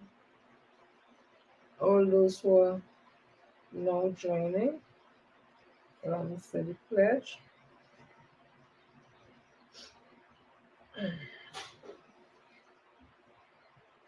Hi, Sharon. Hi, Hollis. I solemnly pledge to dedicate my life to the service of my God and my country. I will honor my parents, my teachers, my leaders, my elders, and those in authority. I'll be clean and honest in all my thoughts, my words, and my deeds. And I will strive in everything I do to work together with my fellow men of every creed and race for the greater happiness of all and the honor and glory of my country. Hi, Sharif. Hi, Diane. Normally, sometimes I meet people when I go out and stuff, and they will hail me out and they will tell me the name, and still give them a shout out. And trust me, when I get home, I just forget. So all those who I've met, and I've told you I have to shout you out. I want to shout you out now. Those who I've met for the rally at Tagarigua, no, Eddie Hart, yes, in Mokoya, and anywhere else where I've met you, I want to shout you out and thank you all for enjoying my life and the conversation I normally have with you also, everybody. What I need to do is start to write down people names. So I'll work with a little book or something. So when I see you, I'll just write down so I wouldn't forget anything. So some good news, I always like to share a little good news, and I think this was interesting. And it says here, I have to search it because I have so much thing on this phone right now. It says here that, okay, let me see if it's an audio. Where did the James Bond theme come from? It came from a musical that Julian Moore and I were writing called A House of Mr. Biswas, based on V.S. Naipaul's novel. Monty's musical, based on the story of an ocean community, featured traditional Indian instruments, but it never made the stage. So I went to my bottom drawer, found this number that I'd always liked, and played it to myself. And I was born with this unlucky sneeze, and what is worse, I came into the world the wrong way round. So it had this very Asian quality. Well, I get the Indian feel, but where is James Bond in all that? I thought, what would happen if I split the notes? So I went...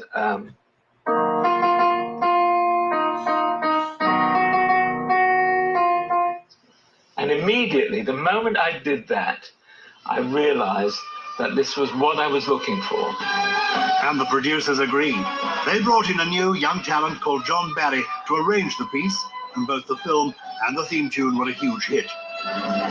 Barry's name went on to become synonymous with 007, which led many people to think he had composed the theme tune. But Monty's creation had set the tone for Bond.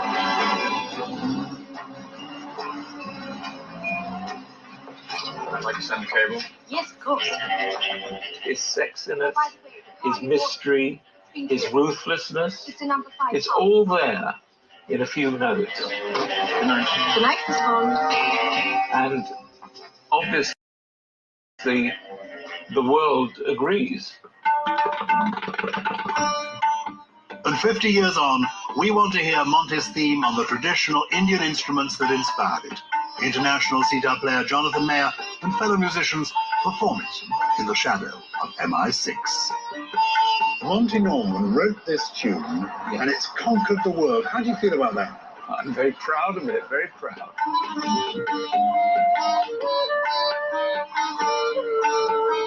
I'm happy that it's 50 years on, and I'm happy that I'm still here.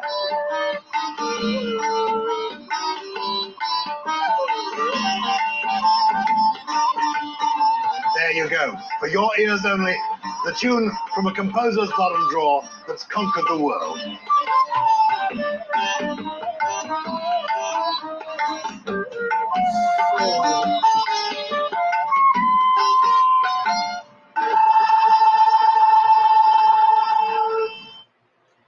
So people, the next time you watch a James Bond movie, know that the music was inspired not by the composer of that song, but our own Vidya Naipaul from his book, The House That Mr. Biswas Built. So they always say Trini in everything. We're really in everything in truth. So that is some historical fact there that I didn't even know about. I'm also seeing that a street in New York was named, let me find it quick so I don't say the wrong thing. It was named Trinidad and Tobago Street. Again, some beautiful things are happening. Remember, we just celebrated World Seal Pan Day, and that came out of a lot of advocating by Dr. Keith Christopher Rowley also, when he was a part, I think, chair or something, so one of those, because it came out of UN, the UN would have declared the seal ban, that there is a day to be recognized all over the world. I think it's when Dr. Rowley was the chair of CARICOM. So I'm seeing now we have in New York, United States, some big things are happening in America. They said proud moment. It says here 131 Street, and that street is named Trinidad and Tobago Street. So nice things are happening. We not falling over the precipice and falling apart and collapsing, as Petty Betty say. No, I love to give nicknames, and I'm sure people has given me too. I am calling Barajadio Petty Betty. Not to do anything with his sexuality or anything like that, but just a little poking, a little fun. I think he's petty for his behavior and he carrying on with the whole comment that Dr. Rowley would have made when Ruvashri would have said that the NTA would have gotten 30,000 votes in Diego Martin. And the comment was made by the Prime Minister that you're congratulating Ghanese, and everybody laughed. Because I'm going to tell you something, we all just crack up and laugh when we talk something about the Ghanese dollar. Even the Guyanese does laugh at their own dollar too, because they just say you have to have like a whole wheelbarrow of Ghanese dollar to buy a bread. So those are things we just laugh at. We don't mean any disrespect with that. So when Dr. Rowley said it, because it was impossible for anybody to get the 30,000 votes in the borough of Diego Martin. And seeing that the Ghana dollar, one Ghanese dollar is 3 cents TT. And we don't even deal in cents again, so that's just to tell you. So you really have to be counting in Guyanese to come up with that. So like when one person comes to vote, you say that one person will represent 100 people. Just saying. So I want Petty Betty to see if he remembers this. It says here, Dr. Rowley reminds Guyana, we wrote off your billions in debt. This was September 19, 2018. And it says here, it was in the Trinidad Express. I don't know why it's not opening. Okay, so let me play it and see instead. Okay, let me play it and see.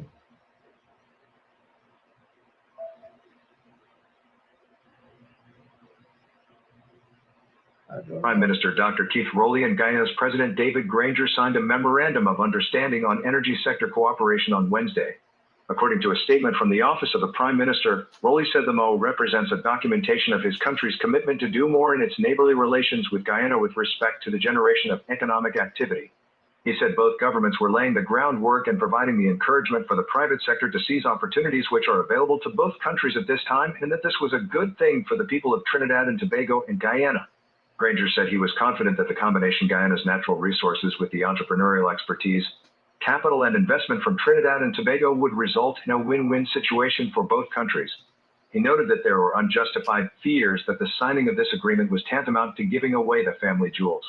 This is not true. It is simply a means of collaborating, not only in production, but in marketing, in gas, in treating with oil spills and multinational corporations. The MO is a means of benefiting from Trinidad and Tobago's advice, their experience and expertise that they have built up over a long time. So the fears that this is some giveaway are completely unjustified, President Granger said. Rowley said he was disappointed by the sentiment expressed by some that this was a Trinidad and Tobago takeover of Guyana's good fortune. It is my expectation that any and all investment in Trinidad and Tobago from Guyana and vice versa will be something that will be welcomed and encouraged, and that participation in our economies will be good for all of us. He added, we in Trinidad and Tobago are proud to have the record show that as a small developing country, which was not a member of the Paris Club, when Guyana sought debt forgiveness, we in Trinidad and Tobago wrote off billions of dollars of Guyana's debt. We are not holding this any quid pro quo, but is circumstantial in our position that we are a friendly, cooperating neighbor of Guyana. Read more. All right. I wonder if Petty Betty, aka Barra Jagdio, remember that the billions of dollars that Trinidad and Tobago, little Trinidad and Tobago, would have wrote off when Guyana was having challenges. But you're big and bad now because all they find red oil. So you want to throw it in we face, or they ain't gonna do like we. So we have to remind you. But you see, you all are people, in my opinion, don't like to remember, don't like to tell people things, but don't like to give. It's just like some of them here, you know, love to give talk, you know. They can't take talk, you know. Let me ask Petty Betty this question here too.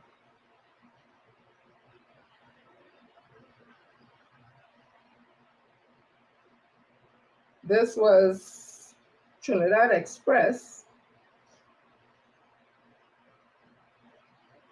And it says here, it was October the 6th, 2022. Embert, let Guyana replace Trinidad and Tobago in CARICOM fund. And it says, Minister of Finance Com Embert said Trinidad and Tobago could not sustain its contribution to the CARICOM Development Fund because it no longer had the revenues. Instead, he suggested it might be feasible for CARICOM countries to ask Guyana to take a more dominant role in this fund. Responding to questions from Point of Peer MP David Lee, the one who won $1 million bail right now, during the Standing Finance Committee in Parliament on Wednesday on whether the $105 million increase in the CARICOM Development Fund represented a raise. Embert said the fund was established in a time of plenty in 2006 and 2005, when oil was US $140 a barrel and gas was $13 US. And there was a view that Trinidad and Tobago, because it was in a good economic position, should assist the less fortunate member states within CARICOM. But this has not been sustainable, and from time to time we provide funding for this fund. But there are questions about it and whether the Trinidad government should continue to provide funding of this magnitude. It is a subject of discussion, he said. I wonder if Petty Betty know anything about that and if they start to pay the part in the fund, because we was paying for them. Yeah? So when they want to talk and show up themselves, he's talking as if he's a UNC C team. I want to ask him this also, because the citizens want to be all up in my business and they want nobody in their business. So I want to ask him this question and know if what are they doing with this? Because what you know, our Prime Minister, when he came into office, would have gone to all those oil giants that come up and had written off there that if when they drill in for oil and they get an empty well, they're writing off that, and even if they drill and get oil, whatever, they could take the money until 2024 when Dr. K. Christopher Rowley and the PNM came in 2015. They went to all them oil giants and them, all in Hague, Texas and wherever the companies are, and let them know we had to renegotiate this. You can't take all we oil or whatever you find and then give we anything in 2024. And because of that, we have been getting corporation tax. So I want Jagdio to answer this question, because it says here in a report, Kaitian News, VP Jagdio loses temper when questioned on ExxonMobil's US multi-billion dollars expenses. And it says here, Vice President Barra Jagdio, during a media engagement at the Arthur Chong Conference Center on Thursday, lost his temper when questioned by Kaitian News reporter on releasing the cost recovery statement and forecast of expenditure by the ExxonMobil-led consortium developing the resources in the oil-rich Stabroek block. So far, ExxonMobil has recovered US billions in costs related to oil production. Last year alone, the company reported that a whopping US $7.4 billion in expenses were cleared through Guyana's oil. This was over 5 times the revenue Guyana earned during the same period, which totaled a meager US $1.4 billion.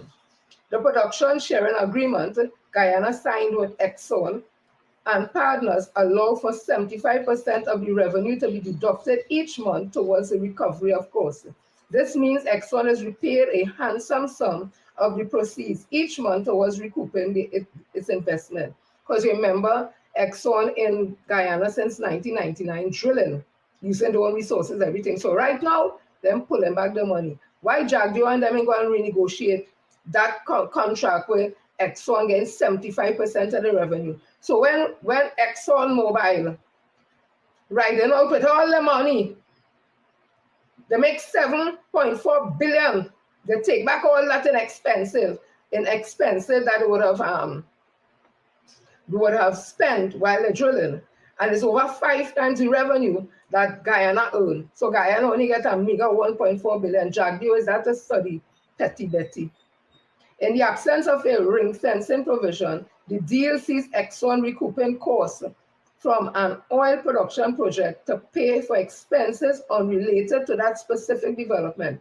For instance, last year, the 2 producing fields, Lisa 1 and Lisa 2, generated, or Liza, Liza 1 and Liza 2, generated revenues that paid for decommissioning costs for the 3rd and 4th oil projects, Payara and Yellowtail, which are yet to commence oil production.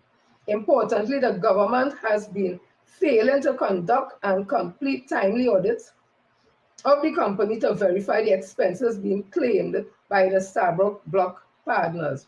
In the meantime, the co-ventures continue to rank up expenses unrestricted since Vice President Barra Jagdio previously made it clear that in the absence of a co-management arrangement, Guyana is restricted to merely checking the bills after it had been submitted.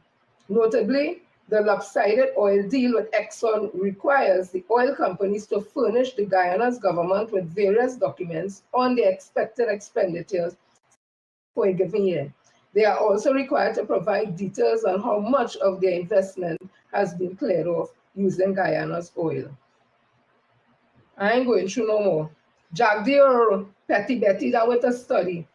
Go and renegotiate the contract with Exxon Mobil. Those study we in Trinidad. Because when we started to drill for oil, it was when PNM was formed in 1956. Long before that, excuse me, I cannot come here with that. They're making noise, and I'm not, you're messing up my thing. I just come to show you too short. I was just all too short, down and all kind of things. So I just sit up straight. I come to check my posture. So as I was saying,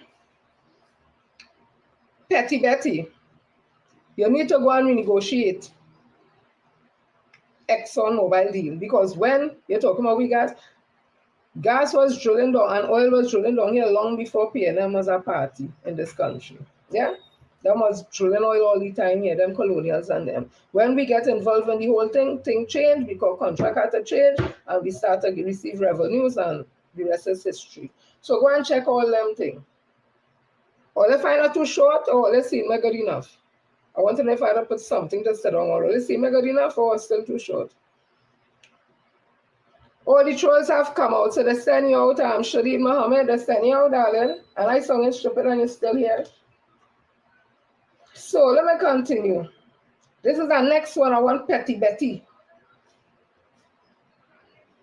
I want Petty Betty to know about. Just to give me a minute.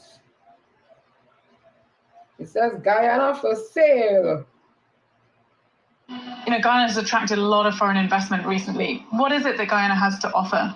The opportunity to make money. That is why people are coming here. So that's what I'm going to say. And this year, Guyana dropped 2 points on the Transparency International's Corruption Perception Index, which puts it among the most corrupt in the region. Do you accept that within this government and within this country, there is a problem with corruption? First of all, I have a problem with the indices, but we do have real corruption in countries like ours too. This is like a blackness index. The darker you are, the lower you are on the index. What about within your government? Do you accept bribes? No, I don't. We've spoken to a number of Chinese business people in Guyana who said that you do accept bribes, and they have said that, in fact, it's the only way to get a business done. Yeah, well, I can't comment on that. You can just sit there and fabricate that. Yeah, he can't comment on that. With the Chinese and them saying he's a steak bribe, but he want to comment on an innocent little joke about counting in Guyanese. Jagdio, Petty Betty, mind your business before you mind your own. You're fast and out of place. So then it continues. I'm saying that since this election, local government election finished, plenty people jumping out, they said because they expected that UNC with the two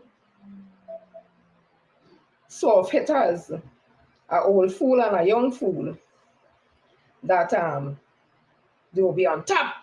But things didn't turn out so. PNM stood their ground, hold on to their 7 seats. So, like, people having some uncomfortable moments. So, Suraj Rambachan, all of a sudden he knows that the borough of Chaguanas have poor service. He used to be a mayor down there, I think, and then Mohit and all that, because there's a UNC corporation. All of a sudden he knows now. So he has a post that is said to be from him. I see it from the source. I'm reading what it says. She says, Suraj strikes back as Chaguanas resident. And it says here, just a short post he put up. So it's Suraj Ramratan Rambachan, Chaguanas. For me, as a resident of the borough of Chaguanas, I don't intend to allow the poor service by the mayor and the councillor to continue. I will be creating a Chaguanas action team to call to account the new council. If this means being a Ravi Maharaj, then so be it. Citizens must fight back. I want to tell Suraj Rambachan, every time some people who look like him form action groups, it doesn't turn out well for people who doesn't look like me. In 1962, they formed an action group called the Indian Association of Trinidad and Tobago. And that group was formed to stop this country from getting its independence. And as I would have said it before, a four-man team went up to Marlborough House along with Dr. Eric Williams and his team. And their purpose was to stop the independence. And the group that remained on here, the Indian Association of Trinidad and Tobago, the action group, it was to train Indian men. And out of that training, they would destroy bridges and police stations and any area that it have plenty who look like me, the Negroes, they was to carry out violence against us. That was in 1962. They formed the action group. In 1993, Pulsi Bagan also encouraged another action group to be formed, a vigilante group, after she came and said African men raping Indian women across the Carney Bridge.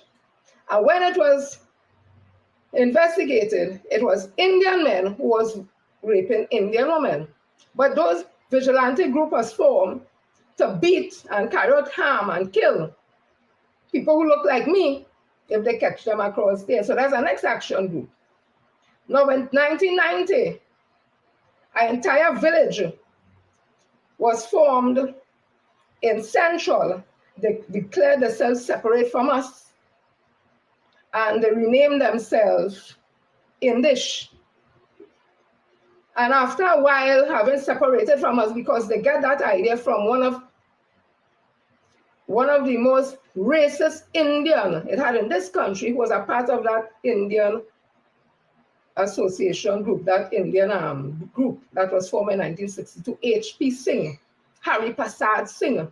He wrote a book about separating Trinidad and across the Carney Bridge for Indians and this side for the Africans. Well, they know it's not Africans, they say. So this group was even Central carried out that. So they renamed themselves English, and they kept themselves separate. And eventually, all of them left Trinidad and run to Canada. That is before we had visas. And they were claiming refugee status and all kind of things they were saying. And they went to join another group up there called the English Freedom Party. Yeah? Coming out of that, when everything was, investigations was done by the Canadian authority, it was shown that the claims that people were making about the rape and victimization, political and otherwise, against Indian people by African people, it was proven to be untrue. Hence, we started to have to get visas to go to Canada. And just recently, that has been revisited by Dr. Keith Christopher Rowley, and they would have, Canada and Trinidad would have worked out a situation to treat with that. 2022, we have a Pundit Maharaj, who said that is urban youths along the East-West corridor who targeting Indians in Aranguez. And we know when they say urban youth, in my opinion, is a fancy word for African youth, because on the East-West corridor, there's a large percentage of African people living here, that they are carrying out violence or targeting Indian people in Aranguez. There's no evidence or data to support that at all. He has not apologized, he hasn't doubled down. In same 2022, Kamala Prasad Bisesa is saying, to treat at home invasion, stand your ground, light up the matic, cock it back, pull it back, reload and empty the clip. Although we already have laws to treat at home invasion in this country, she ain't talking about that. She ain't educating people on that as a lawyer, but she's a very responsible person by the Trespass Act. So when you look at all these action groups they want to form, I just get kind of cautious, because the groups that has formed is never in the interest of all citizens of Trinidad and Tobago. It's always at the disadvantage and detriment of people of African descent in this country. So I continue.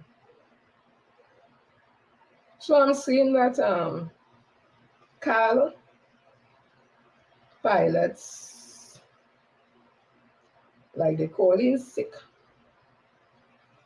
And because of that, there were a lot of flights back up. And this was in the Newsday 17 hours ago. It says, thousands of Caribbean Airlines passengers were left stranded on Sunday when 37 flights, 13 international, 14 domestic, and 11 regional were cancelled after pilots called in sick. In a release on Facebook on Sunday evening, the airline said it received a remarkably high volume of calls from its pilots saying that they were unwell and could not come to work. The calls came about 3 hours before the flights were set to depart.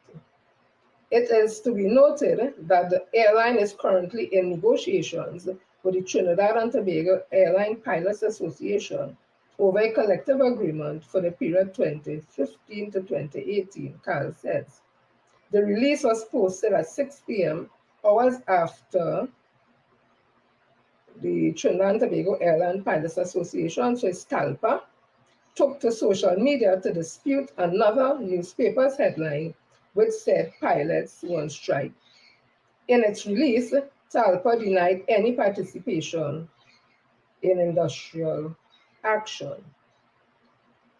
Another release from CAL earlier in the day announced that flights to Tobago, Barbados, Guyana, St. Lucia, Fort Lauderdale, Orlando, Miami, New York, and Toronto had been cancelled.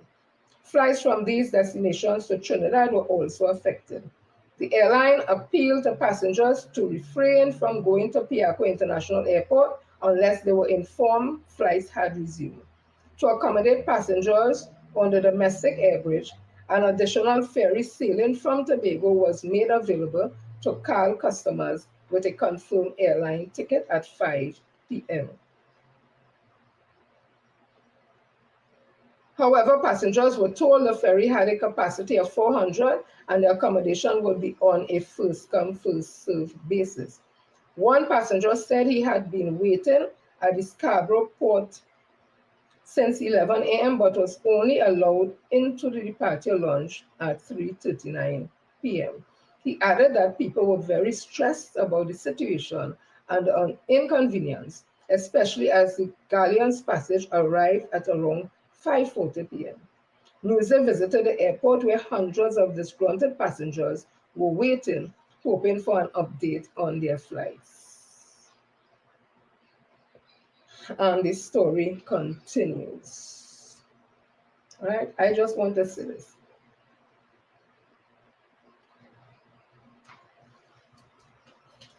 First of all, pilots and the airport and they can't take industrial action because they perform a very crucial, essential service that involves a lot of lives. Two, a lot of monies would have been lost.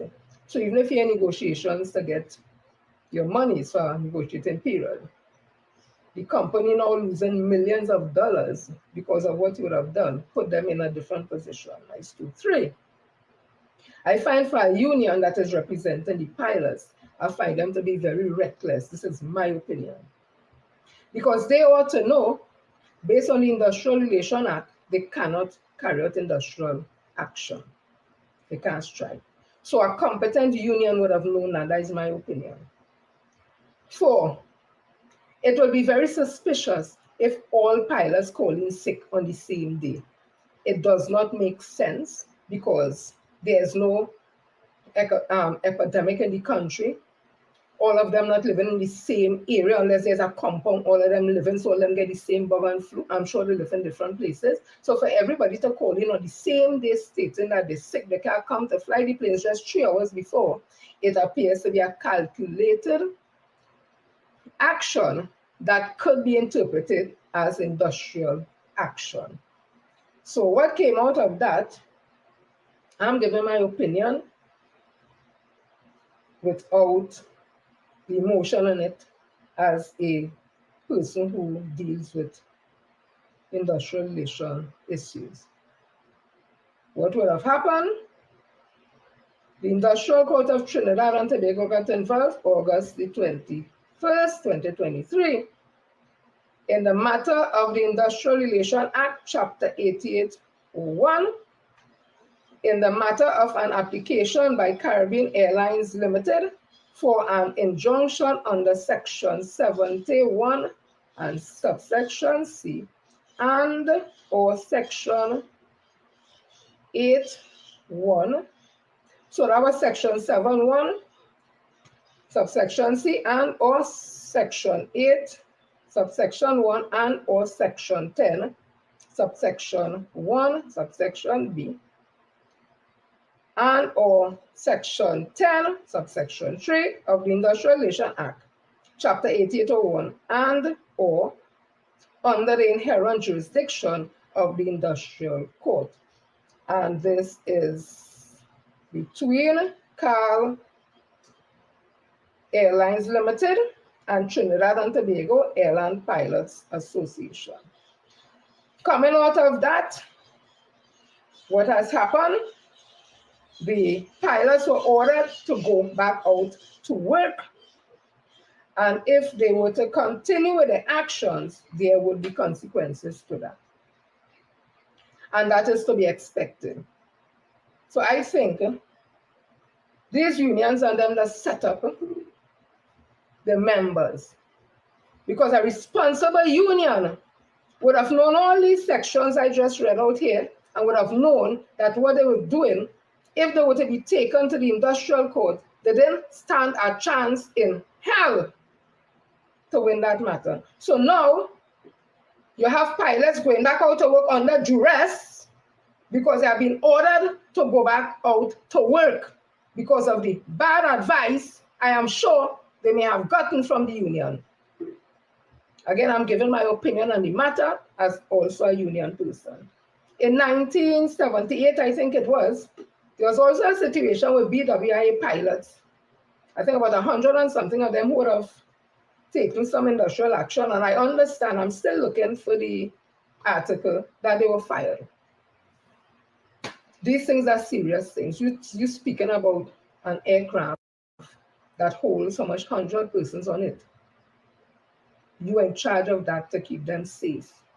There are people who are going to do their business, they may have operation, the jobs, whatever it is, and they pay their money for their ticket, and they were told this was the flight they're going on to show up, and don't know what's happening, and you all just stayed home because all is sick because of a negotiating situation you all have. And that's why I continue to say, in my opinion, some unions in this country has lost their way, lost their strength. Because the first thing they love to do when negotiations, in their mind, they want to sit at the table and hammer it out, you know, because there are different levels of negotiations. They don't want to do that.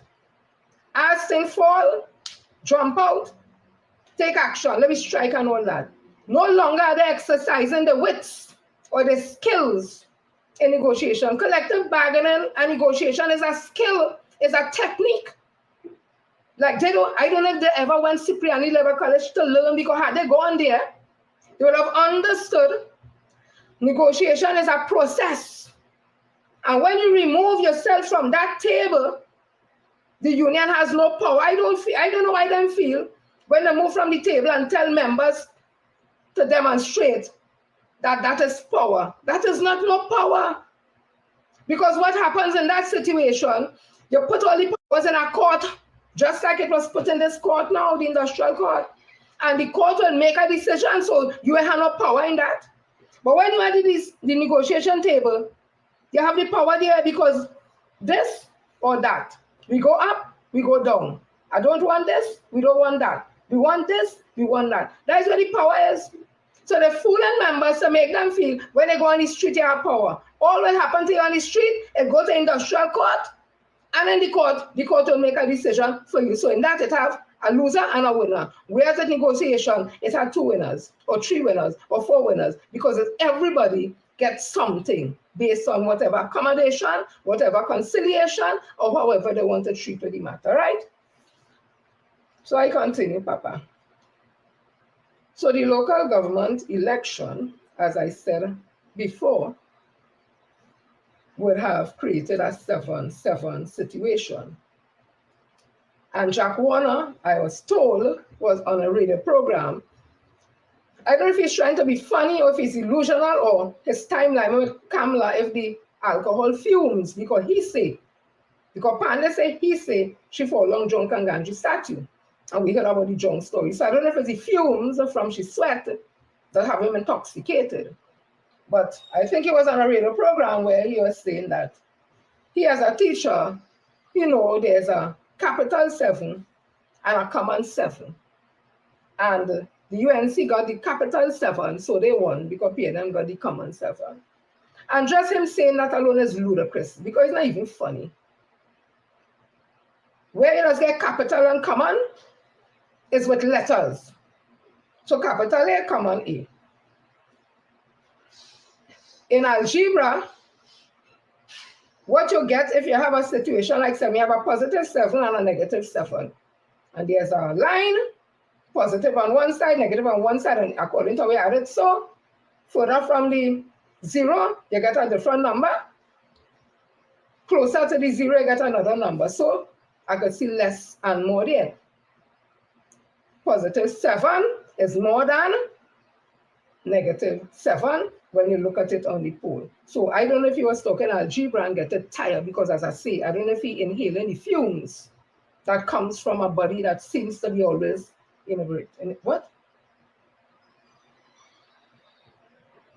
I will get the word just now, but you know what I mean. Always seem to be intoxicated, in my opinion.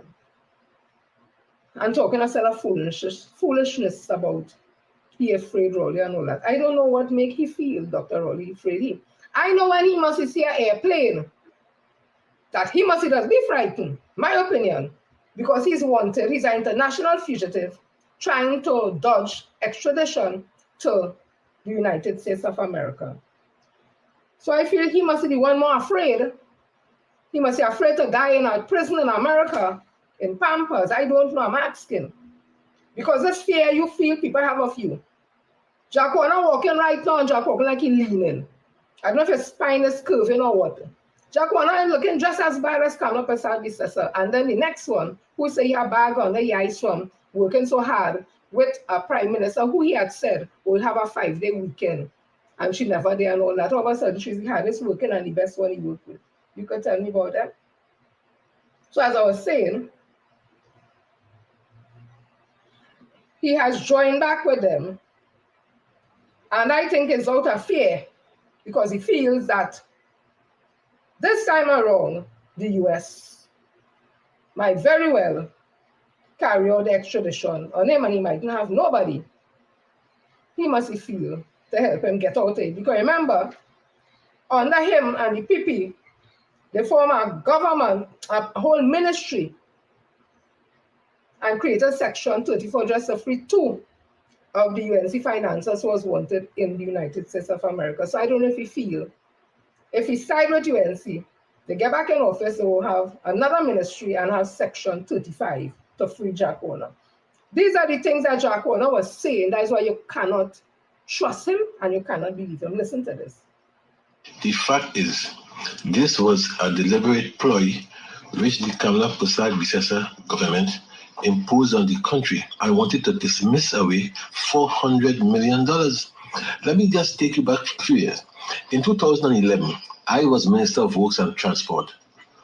Under me, you had an institution called PURE, and PURE is the organization responsible for government projects throughout the country. $500 million, $1 billion, they spend it. I was being pressured to get contractors to make donations to the party, and I refused. And the cabal got to the Prime Minister and decided to suspend PURE and to do an audit for 5 months by this very same Central Audit Committee. For 5 months, nothing happened in the Ministry of Works and Transport because they were auditing PURE. And I want to say, when it came to cabinet, they said they wanted an audit. I said, go ahead. And this was led by the AUG, Ramugan, the other members of the cabal, and the Prime Minister. 5 months, nothing happened in the country. And this Central Audit Committee, for 5 months, did not ask the permanent secretary in the Ministry of Works and Transport a single question. One of the best PSS this country has ever seen. Not a single question. Never asked me a single question. So when it came to cabinet, I said, look, this is a farce. How could this be an audit when no questions, no interview of any kind were asked of me or of the permanent secretary, the best, one of the best we ever had in this country? And they said, well, listen, we won't take it further, but we shall reopen PURE. But of course, watch yourself. That is all. I then said to them, this cannot be right, because this Central Audit Committee has been a ploy, has been a vehicle used by the People's Partnership Government to do their bidding. And I don't know if it's the same thing with this present government. What I do know, that was the role and function of that committee under Larry Hoy and under Mrs. Prasad Visesa. And I said that this committee is a pawn, a tool of the government. I said to them, it can't be right. They just dismissed me completely. And why? It's because the contractors, I said the contractors must not give any kickback to the government. And therefore the audit PURE, nothing came of it. It's the same committee, therefore, they then use to audit live sport, hoping and knowing full well that the procedure was wrong. Bring it to Parliament to fool the nation, and hoping that by this time, this would have gone the way it has gone. Now, what is even, for me, even laughable is the fact that this was a matter brought to the court by the PS and Ashwin Creed, not Anil Roberts. But the guy who is blowing his trumpet throughout the country is Anil Roberts. He never brought it before the court, was Ashwin Creed. What this has simply said is that the procedure was wrong, but the merits of the case still stand. The merits still stand. I know there are plenty of lawyers who, of course, who can be used conveniently, and therefore I am open to be sued on that by saying so deliberately. It was a cover-up. Guy Jack Warner talking about the People's Partnership, the UNC government, and he back there again. Yeah, this one too. Because you see, we must remember. And to those who have a problem, you're free to come off my life, my dear. And all who think I'm talking race, What has been recorded in history, it is what it is. You interpret it how you want. So this was in the Daily Express, and this was March 9, 2020. Gary Griffith. A report, because a report links 3 UNC frontliners to criminals. Gary Griffith. A report East MP Dr. Rudal Munilal and 2 UNC deputy political leaders, one of whom is a senator and another who used to be managing director of the Housing Development Corporation, have been named in evidence given to the Joint Select Committee of National Security as having connection with known criminal gang leaders. The UNC has 3 deputy political leaders, Jolene John, Khadija Amin, and David Lee. Testimony was given to the committee by both the Minister of National Security, Stuart Young, and the Commissioner of Police, Gary Griffith, and the committee tabled an interim report in the House of Representatives yesterday. The committee's report, which summarized the incident, stated that the Oropouche East MP had planned a meeting with 2 gang leaders in his constituency office, but the meeting was aborted. The report said that the MP became aware that there was a planned police surveillance of the meeting, and he told the Commissioner of Police what he knew, something which caused the Commissioner to feel, the Joint Select Committee, that he was concerned about a major breach of confidentiality of the Special Investigating Unit. The committee also told that after certain individuals had a dispute at the Hyatt Regency Hotel, Munilal paid the Hyatt bill of $580 of these individuals, one of whom was a known drug and robbery offender who was taken into custody after the responding police officers were informed that there was an outstanding warrant for his arrest. The police report on the matter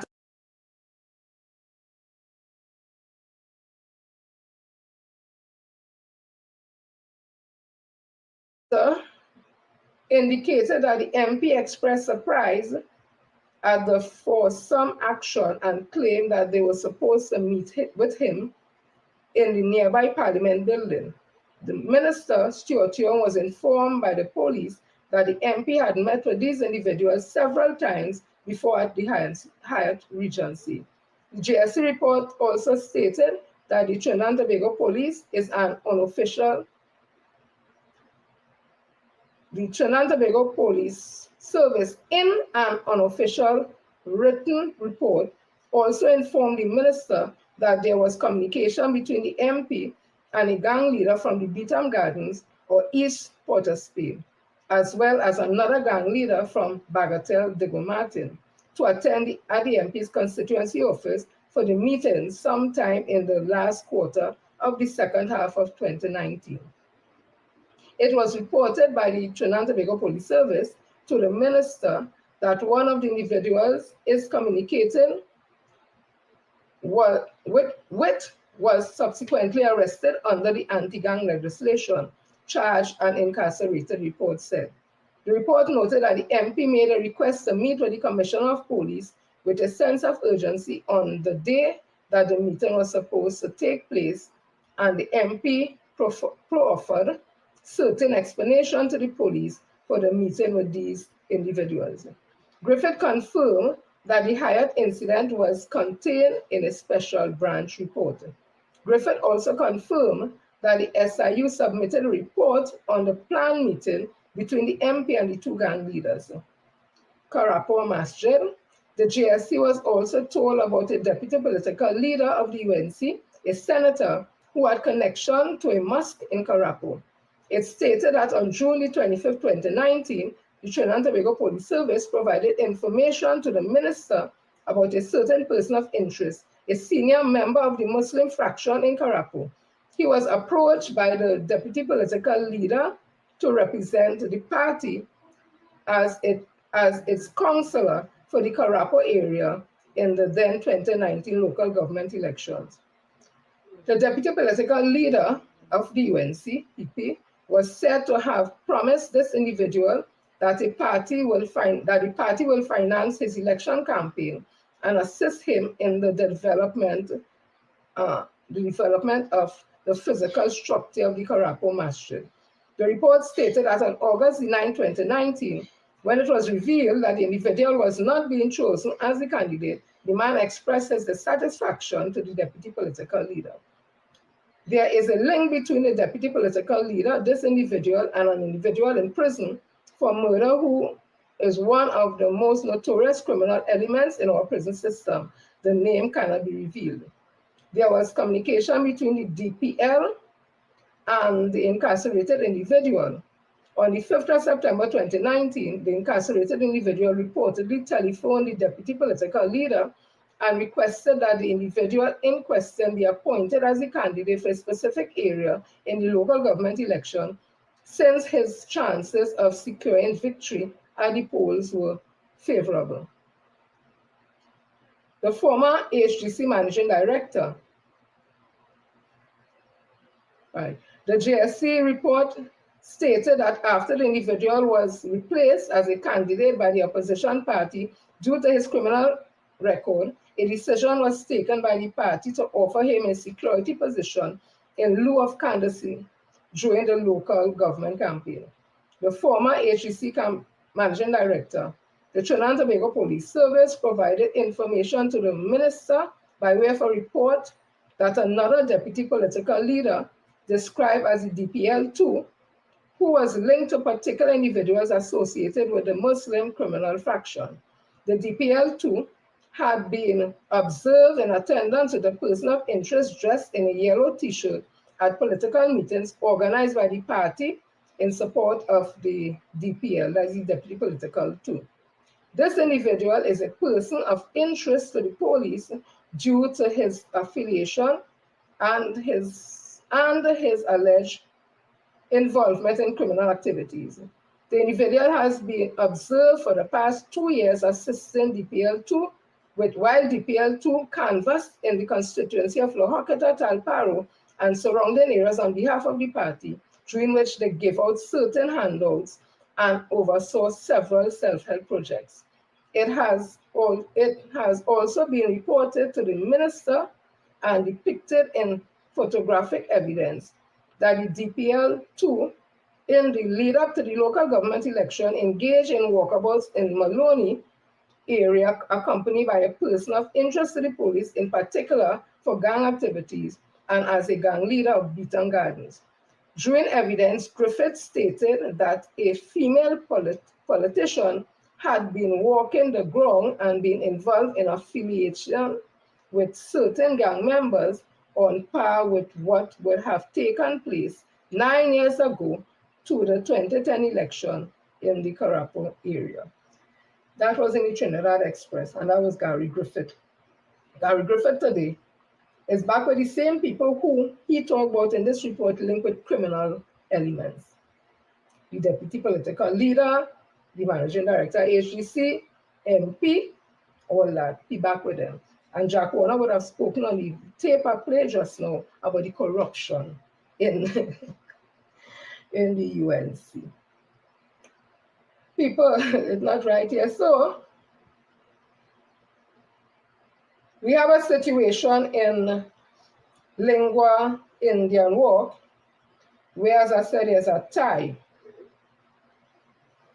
And there's to be a by-election. We heard that the reason why that would have happened, that one of the ballot paper was not signed by the officer who's supposed to sign it, the electoral boundaries officer who's supposed to sign it. To me, that is an oversight, because when you go to vote, you know how the situation is.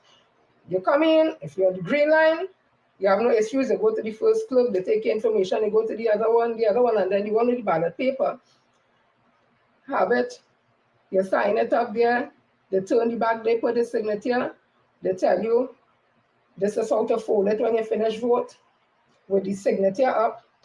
You go with the ballot paper in the booth, you put it wherever you want to put the stamp. When you're inside there, you fold it, or they tell you to fold it. You come back out with it with the signature showing, and simultaneously, You put your ballot paper in the box and they dip your hand in the ink.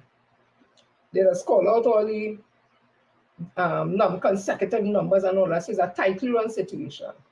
And I understand that when that was being counted, the different political agents who was there didn't have a problem. It only became a problem when the recount started. But not only that, report has been going on a TV station by a particular reporter.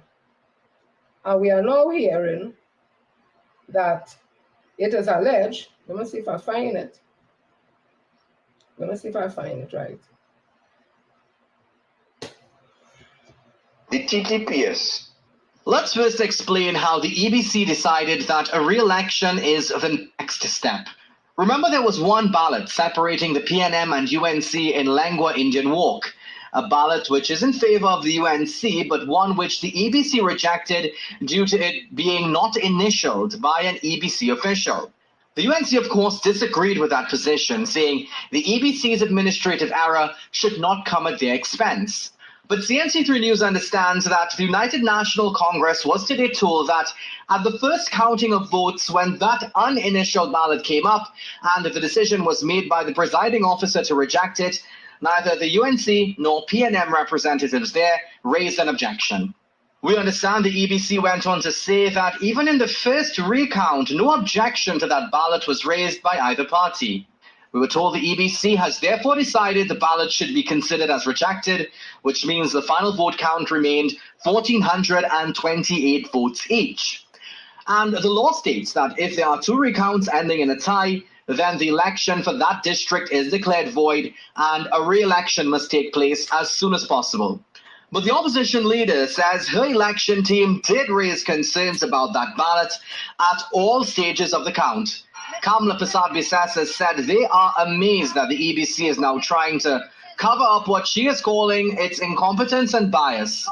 The UNC leader said it is interesting that the EBC is remaining silent as to why its duty to correct the initialing on the ballot paper was not done.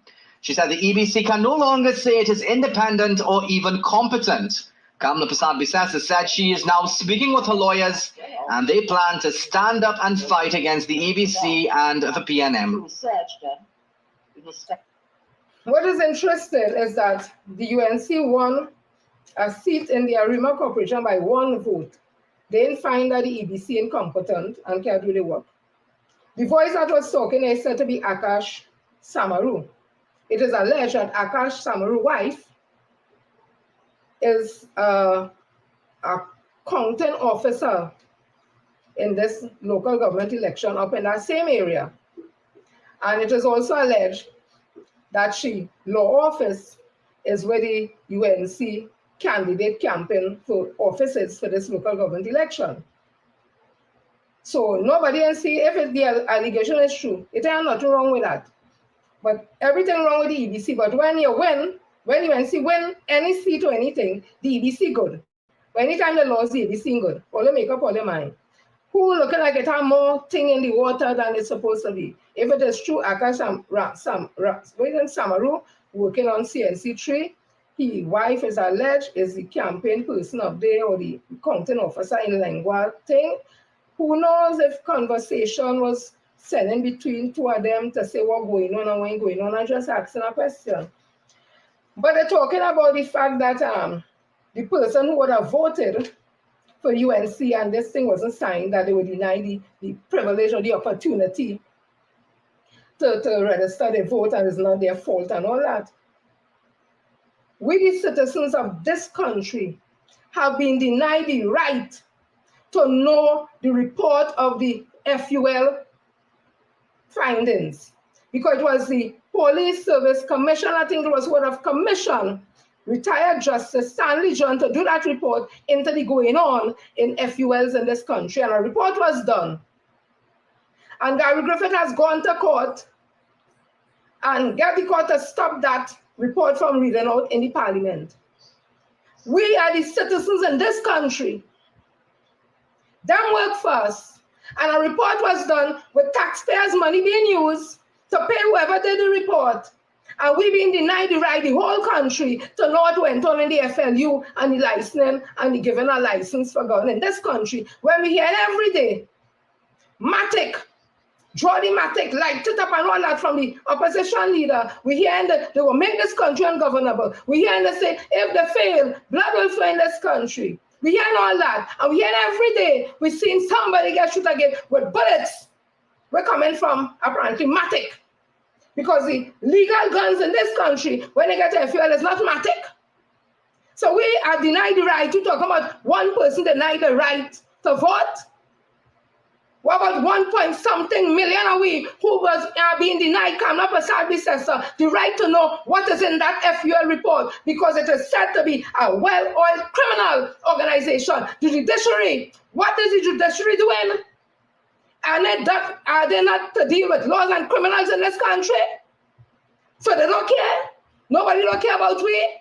But you tell me one person who some mistake was made or some oversight and signed a big bacchanal about it. But 1-point-something-4 million people in this country are being denied the right to know what in a FNU, a well-oiled criminal enterprise, it was said. And from the things, little things that the Prime Minister could have talked and the current Commissioner of Police could have talked, we hearing about the kind of guns and the bullets where you could pierce through and all that. That is not denying me. So we have nothing to get. Whereas the citizens in this country are always talking about the government giving us, there's something to get, we paying them, we supposed to know what's going on. They don't want to tell me. The same way they want to pass Section 34. But all they want to talk about that. 1 vote UNC win up in a Rima by the PNM candidate. PNM ain't said nothing about UNC. They ain't said nothing about the EBC. They take the laws by 1 vote. All they find the EBC the best thing. But in Lengua, it's about tie because one of the ballots was rejected. That the law is there. The law states if it is rejected for whatever reason, that is it. Re-election, by-election, all the frightened. But I want to tell the people of Lengua, Indian Walk, or they have a great opportunity, or they make history, because it says the first time in history there's a tie in the local government election. I want to make even more history that will always remember the quotas they get from the People's National Movement in a little district called Lengua, Indian Walk. I want them to always remember that. I want to, when they see the by-election come back, you see the 1,420 to come out, or they're counting US now. We ain't counting Guyanese, we counting in US. Come out in US and vote resoundingly for the candidate. His name is, let me see if I can get it right. Which part I write it on? Which part I write it? Otley, I've never seen this name before. Otley Gratume. Come out in your numbers.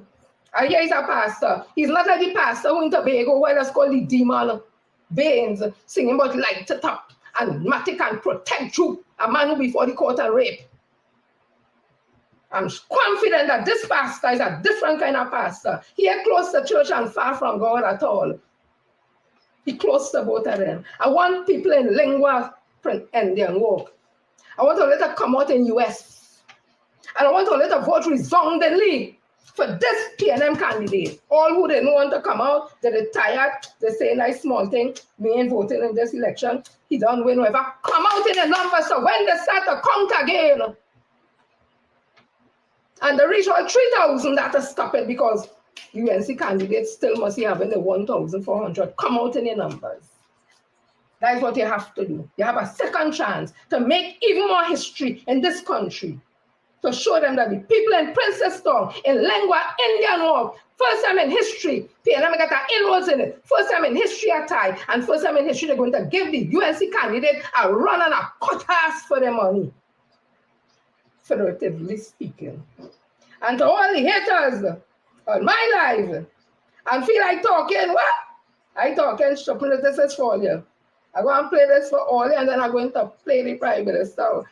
Listen to this, this is for all you. All you can talk, all you talk, I'm business. What I say in here before. Never a day when you can wake up and say what a lovely day. Beautiful sunshine. Let me go on the beach. Let me go see my neighbor. I'm talking John for a while.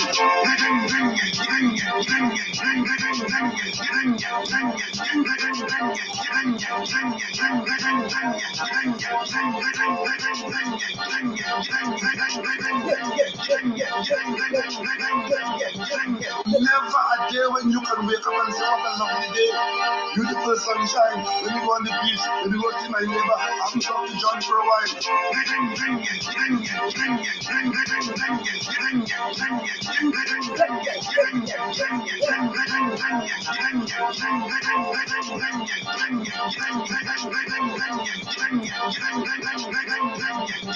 Never a day when you can wake up and say, what a... That's all the haters on my life. That's all they're good for. Nothing good for this country. Let me see all what's here. Rhoda, Keith, Alicia, Allman, DeRoche, Louis, Helmark, Alison, Rogers, Joseph, Diana, Leah, Mohammed, Michelle, Nicole Robinson, Donatine, your whole name, you're right, Constant, Hercules, Deborah Ramdu, Alice, Clifton, Patricia, Raj Kumar, Beverly Williams, Cynthia Jackson, Tessa, Graham, Joyce, Joyous, Roxanne Belford, Joyce and Valerie, Tessdale, Figaro, Shelley-Ann, Richard, Taylor, Kathleen Gibbs, Ennis Roberts, Angela Rodriguez Lacroix, Teresa Edwards, Indra, Pinky, Diane Charles, Abigail Ogaro, Mary Francis, Nikki James, Margaret Thomas, Merle Durant, Jeremy Lewis, Alison Boyce, Ramesh Lachman, Roti Ranga, Carlos Charles, Florence Critchlow, Rick Williams, Go Karan, Ram Lagan, Anne-Marie Harrington, Philbert Philip, Evie Reed, producer Regis Dolly, what Balti, Lorna Ortega Monette, Joel R. Hazel, Evangelist Lloyd, Patrice, Kate Fields, Lakeisha Sylvester, Gladys, Julian, Sharon R. Williams, Piako Sadhu, Lynette Harris, Hardy, Ram Pagas, Rosa, Albert, Brenda, Trotman, Jones, Shasha, Yvette, Kelvin, Efres, John, Ruplal, Tillock, Katya, Raymond, Felician, Kathleen, Bob, Joyce, Joseph, Maureen, Paul, Cuthbert, Mark, Rosemary, John, Emmeline, Harvey, Cynthia, Hyacinth, Kerr, Belize, Heather, Jillian, Timmerman. Leslie, I didn't see a name there, and Janet, and the whole crew, and Julian, and the whole crew of people. You see, people have a way they just live in denial, and once you speak in this country, and you say what they don't like, you're either racist or you're a fanatic, and listen, those names are so tired and tried out. Anything I say, you all can go research it and see for yourself. At the end of the day, I don't watch race, I just watch face. So you handle me, I handle you. You handle me dread, you get handle dread too. That's just how the thing is. Yeah, but at the end of the day, putting your hand in my face or pissing in my face and tell me it's raining at all. So, people, a lengua, come out in your numbers, people, and Feel the power, feel the power, power. DJ, touch it, bring it, baby. Touch it, bring it, baby. Oh yeah. Somebody touch me. Come on, we line come again. Somebody touch me. Feel the power, feel the power, feel the power. Then you're not playing well. Feel the power and come out. Come out. Hey. Touch it, bring it, baby. Touch it, bring it, baby. Oh yeah. Somebody touch me. Let me guys touch you. Come out. Then you're not playing well. Hey. Somebody touch me. When I voted, Pastor Audrey, hey, we voted in the West. Somebody touch me. Somebody touch me. Somebody touch me. Come on, people. Too complacent. You know when you put it back against the wall, you just come out. Hey. Life too